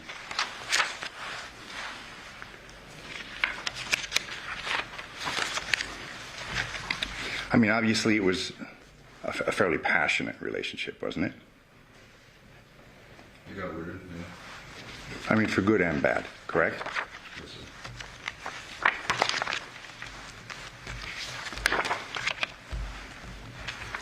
That she had sent you a text just days before this case began about get out of the house. Do you recall that? Get your stuff. Don't think of coming back. I want a divorce. I don't remember anything like that.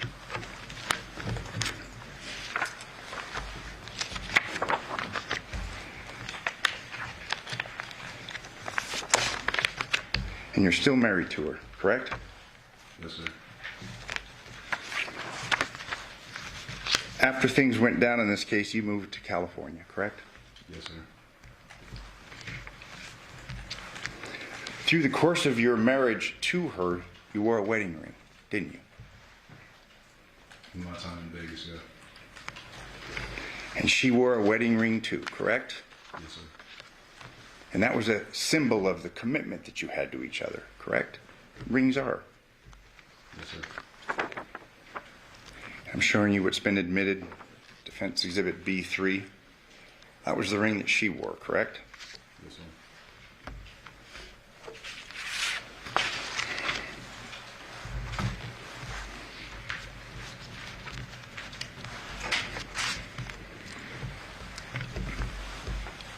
You worked at Hometronics and you had tools, correct? Yes, sir. You were good at installing home security systems, correct? Yes, sir. You had hundreds of pictures on your phone of various systems that you installed, correct? Yes, sir. After I was done with the job, I had to upload it to website to prove that I got the job done.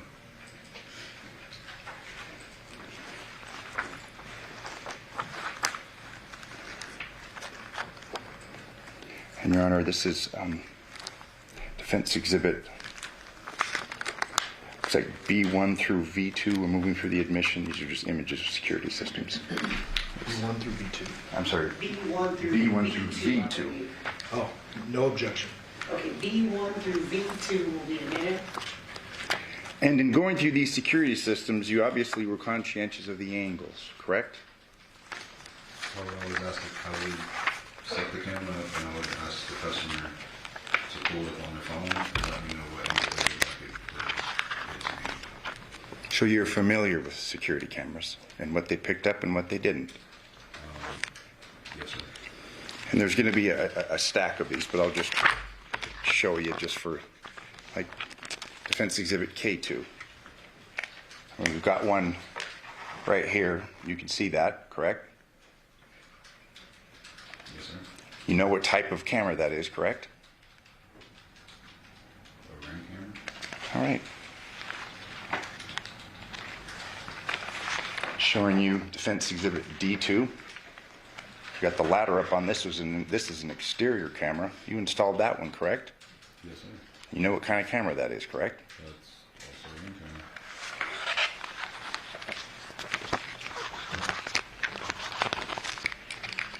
I mean, you were good at what you did, correct?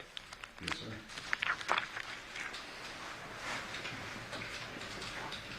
And installing the home entertainment systems, I mean, you used a Sawzall. You cut through 2x4s, you cut through drywall, things like that, correct? Not 2x4s, it was just drywall. Okay. But you had tools, you had saws, you had electric powered saws, correct? No, just a drywall saw. That was in my bag. Okay. For doing in-wall kits for TVs. All right. And it's your testimony, Mr. Giordani asked you, it's your testimony that you didn't kill your father, is that correct? I did not kill my father. You left your home that night, didn't you? Objection, what night? The night of the 7th, well, early morning hours of August 7th, correct? 2023. 2023. To go to work? No.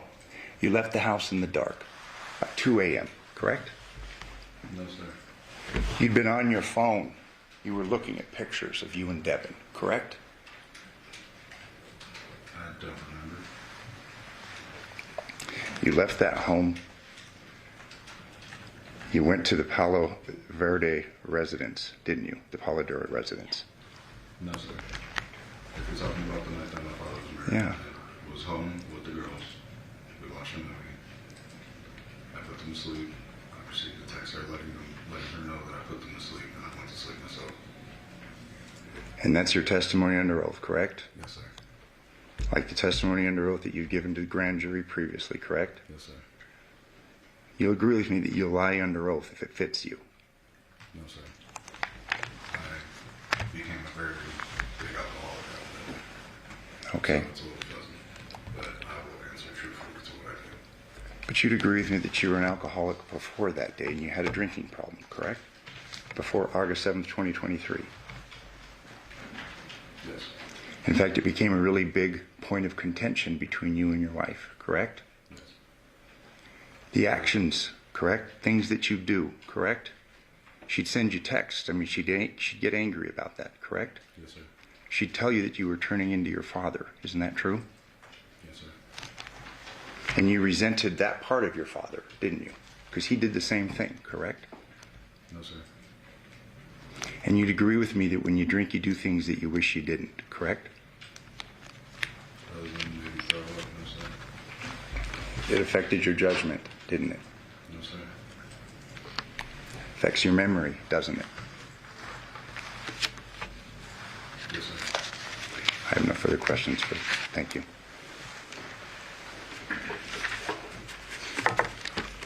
Can you read the rest of it? Yes.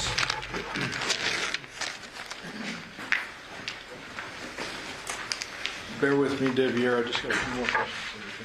Yes, sir. I want to clarify a couple of things. So, Mr. Draskovich started his questioning by asking you if you'd ever talked to him or his investigator or anything like that, correct? Yes, sir. Since after that jail call we heard, you moved to California, correct? Yes, sir. And you've maintained a job out there, correct?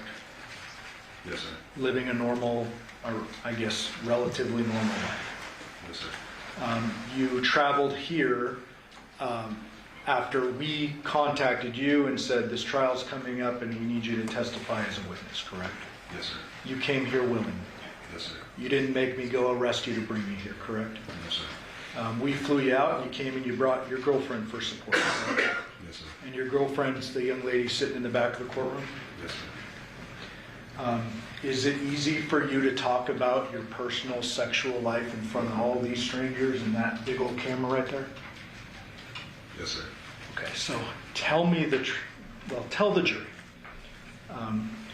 Was this a dynamic, untraditional relationship? At first, it was just to help with my sisters, and things got a little weird, so in the beginning, no, and then at the end, yes. Okay, and I'm not just talking about the marriage. I'm talking about since you were a 19-year-old kid having sex with your father's ex, or I guess live-in girlfriend at the time. You would agree that's not traditional? Absolutely not. Yes. You would agree that's not traditional? Yes, sir. You would agree that, you know, it's not the best look to do what you did? Yes, sir. Are you embarrassed of that? Yes, sir. But it happened, and you're acknowledging that, correct? Yes, sir. And that sexual relationship went on for an extended period of time? Yes, sir.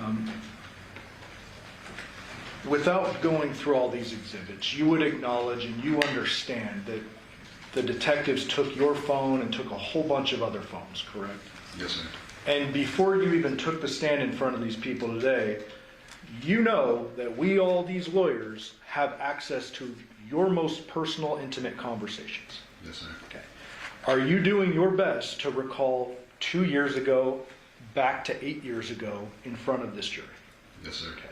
So when you say, sitting on the stand today, you say, I believe I worked on August 6th. Is that what you believe? Yes, sir. Okay. So Mr. Draskovich made a big point of this, and I want to address it real quickly.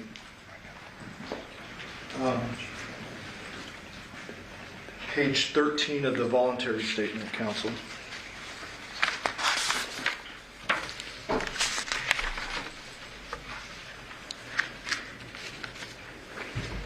This is about working the day before. Actually, it's bottom of page 12. The detective asks you, okay, is that what time you got off? And I'm going to be exactly precise with the words from this transcript, okay? Yes, sir. You respond, sometimes a little earlier. The detective asks, is that what time you got off yesterday? You respond, I got off yesterday at about, wait now, today's Monday. Yesterday was Sunday, right? And the detective responds, yeah. Then you respond, yeah, I didn't work yesterday. Does that sound accurate? Yes, sir. Okay. And I can show you this at any point if you need to see it. My point is, and my question is,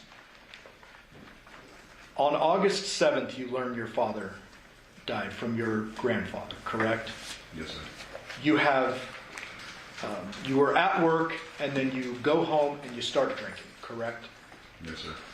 You learn a little bit later that it's not like a natural death and there are police involved, correct? Yes, sir. There are police showing up to your house, they're searching it, they're talking to Nikki, Devyn, they're talking to you, correct? Yes, sir. Okay. You acknowledged with defense counsel earlier, you were not entirely truthful about the depth of your relationship with Nikki. Is that correct? Yes, sir. Explain to this jury, let them look at you and say, why is it that you were not entirely truthful about your relationship with Nikki on the day one? I wasn't entirely truthful with our relationship because I didn't know that my father was murdered, and I just didn't. I didn't want anybody to find out that I tried to fill some shoes that I shouldn't be filling. Okay. So, do you even know at the time you're giving this interview that Nikki was a potential suspect? I was unaware for the whole thing. I just didn't know why the cops were in the house. Okay. Did there come a point in time in the intervening or the days after August 7th where you start to suspect she had something to do with it? Yes, sir. Okay. Was that easy for you to come to that understanding? Absolutely not. Okay. She was your wife. She is your wife. Yes, sir. You cared for 2 children together. You had a lot of sexual history with this person, correct? Yes, sir. Did you want to see her go to jail or get arrested for this?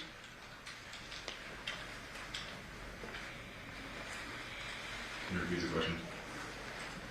Yeah, and I should clarify.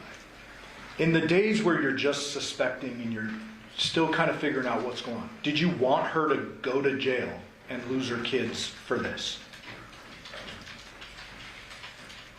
Once I found out after the news article, yes. Okay, so once you find out what actually happened to your dad and you presume she did it, you want her to go to jail. Fair. Yes, sir. But before that, you're not in any of this interview blaming it on her, correct? We agree there. Yes, sir. You're not saying she must have done it. You're just giving history. Yes, sir. You minimize your relationship. We can agree. Yes, sir. Okay.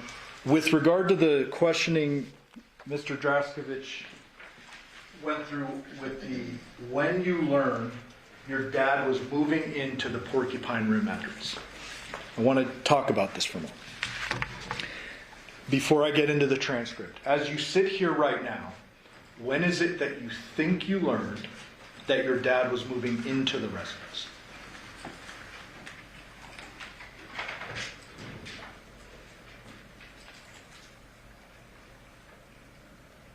It was talked about before. I drank a lot. According to the paper, I did know about it apparently, but Okay. I didn't think it was actually going to happen. Okay. So, and bottom of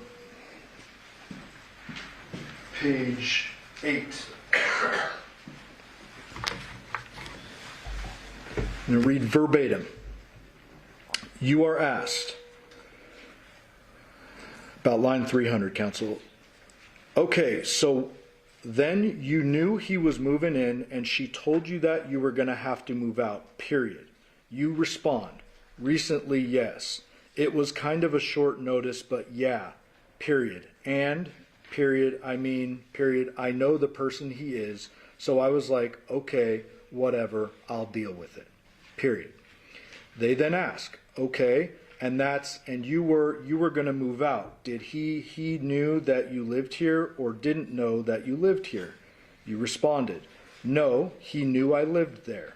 Detective says, and then, ... and you continue and you say, but since I didn't talk to him and she was going over there for the girls and him, I kind of stayed away. I guess they would talk about it and she ran it by me. I drink a lot, so she ran it by me apparently, and I was going to move out for a short period of time until he got on his feet and I was going to come back. Does that sound accurate? Do you dispute what is in the statement? Yes, sir. Does it sound accurate? Yes, sir. You're not disputing what's in the statement. No, sir. So even back then, you're telling them, like, I drink a lot. She apparently told me this. Yes, sir. As you sit here right now, do you 100% remember when you learned your dad was going to move in? No, sir. Okay. Had you known beforehand, before his death, would that have caused you to fight him, hurt him, kill him? No, sir. Would you have had any reason to kill him? No, sir. Did you want out of this relationship with Nikki at varying points of time? Yes, sir. And so had your dad moved in and you've been told you got to go stay at a buddy's house or move out or whatever, would that have been a big deal for you at the time? Absolutely.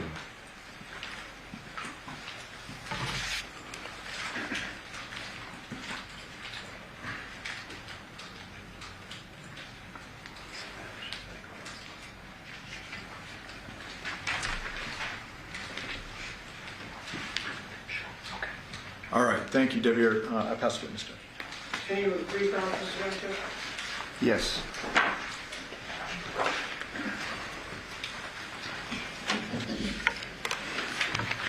This whole issue about the sexual relationship that you had with Devyn, beginning when you were 19,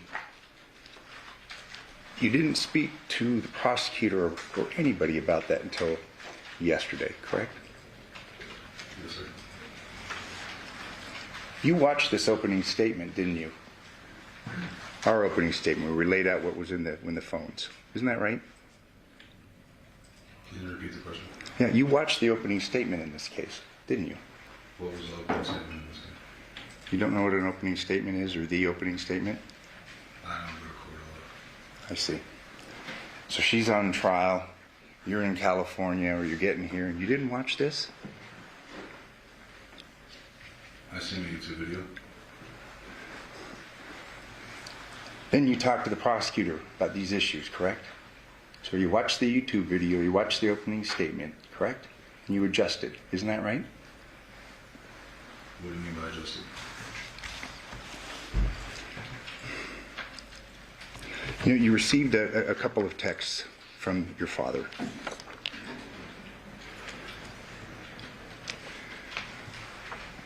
Ten 24/2022. You have nothing to tell me? WTF. I thought you were my seed. If what I know, I can't fuck with you. And he sent you another one a moment after that. Devil shit, correct? Listen. I have no further questions. Anybody understand? What YouTube video did you see, and when did you see it?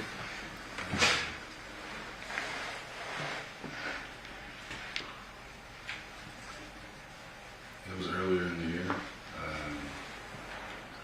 I think it was about the custody case. It wasn't about this one. Okay, so that line of questioning just now was a bit misleading, so let me clarify something. I'd object. The question was clear. It's whether it's his answer, I think, is misleading. So. Mr. Giordani's objection, Mr. Giordani's characterization is going to be sustained. Mr. Giordani, if you think something needs to be clarified for this jury, you can ask a clarifying question. Okay. So the way, maybe I mischaracterized or misunderstood the question. I thought the question was, did you watch a YouTube video last night of the opening statement that happened in this trial? No, sir. I'm sorry. The video that I had witnessed was over the custody case, I believe. Yeah, like months ago, correct? Yeah, earlier this year. Did you watch any footage from this trial before hitting the stand? No, sir. Okay. So what you're testifying to is not based on something Mr. Draskovich said yesterday or the day before. Because you wouldn't know what he said, correct? Yes, sir. And when we met last night, I told you, I'm not going to tell you what anybody said in court. I want to hear the truth, correct? Yes, sir. And I said the most important thing is to tell the truth, correct? Yes, sir. Are you doing that? Yes, sir. Pass witness. Any follow-up, Mr. Justice? You're capable of not quite telling the truth when it's to your benefit. Fair to say? I just didn't understand the question. I'm sorry. I see.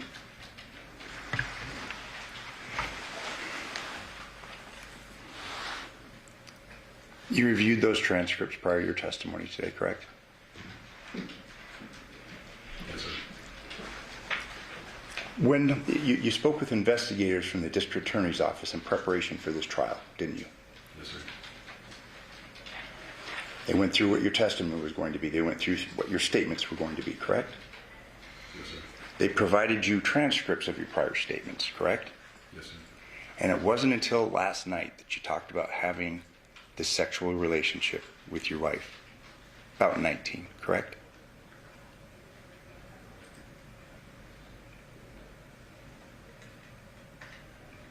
Yes, sir. And just last night's the first time you talked about it. Just so we're clear, correct? Talk to what? To the prosecutor about this relationship that you had with Devyn. Last night was the first time, correct? Well, he is Devyn. Yeah, but no, I'm sorry. It's been a long day. With Devyn, you spoke with Mr. Giordani last night for the first time, correct? About your relationship with Devyn Michaels, going back to 19, correct? Yes, sir. Thank you. I have no further questions. Any problems? Yeah, I'm sorry. I just got to clarify. Just so everyone understands, you testified at a prior proceeding where I questioned you, the grand jury thing that we were talking about earlier. Yes, sir. And you talked about the relationship and you said it was sexual after the first year and it went up and until your dad's death. Yes, sir. That's back in September of 23. Yes, sir. Last night, you flew in out of state, you came with your girl, and you met with us with a witness present, a guy with a badge. Do you remember that? Yes, sir. Okay. And I don't know if it was meant to be suggested this way, but what I heard was they told you what to say or something like that? I object to that. No, I didn't. That wasn't my question. So that was Okay. not. Okay. So we asked you questions, correct? Yes. And I told you I can't tell you anything that's happened in court. That would be unethical, correct? Yes, sir. Okay. I told you to tell the truth. Yes, sir. Pass witness. Any follow-up, Mr. Justice? Just so we're clear, I'm not accusing him of any wrongdoing. I'm just saying yesterday was the first time that you had a discussion about having a relationship with your wife, a sexual relationship, from the time you were 19, correct?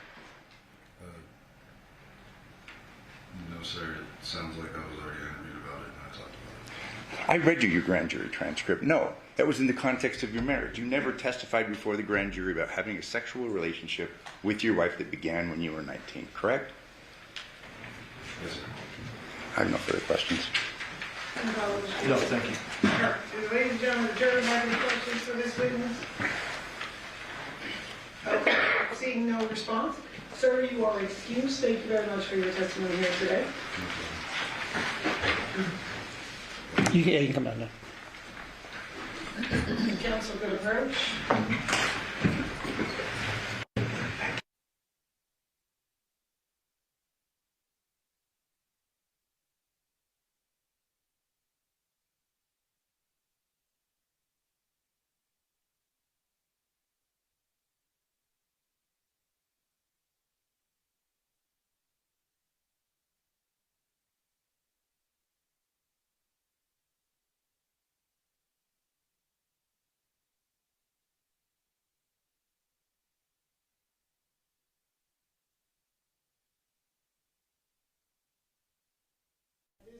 We are going to take our nighttime recess.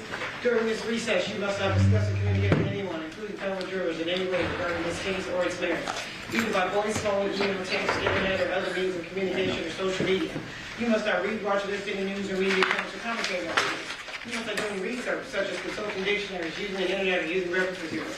You must not make any investigation, test the theory of the case, recreate any aspect of the case, or in any other way investigate or learn about the case on your own. And you must not form or trust anything in regard to this case until it's filed submitted to you. Ladies and gentlemen, we'll be in recess until tomorrow morning at 9 a.m. All rise for the jury.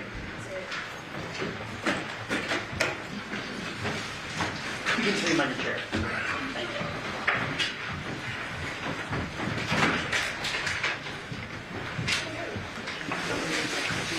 No, 9 o'clock. 9 o'clock. 9 o'clock.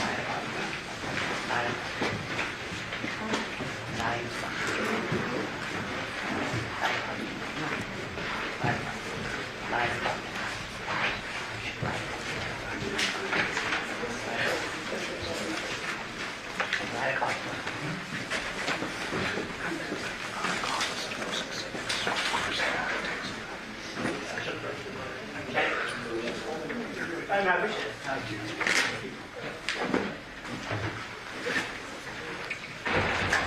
Don't talk around the jury, obviously.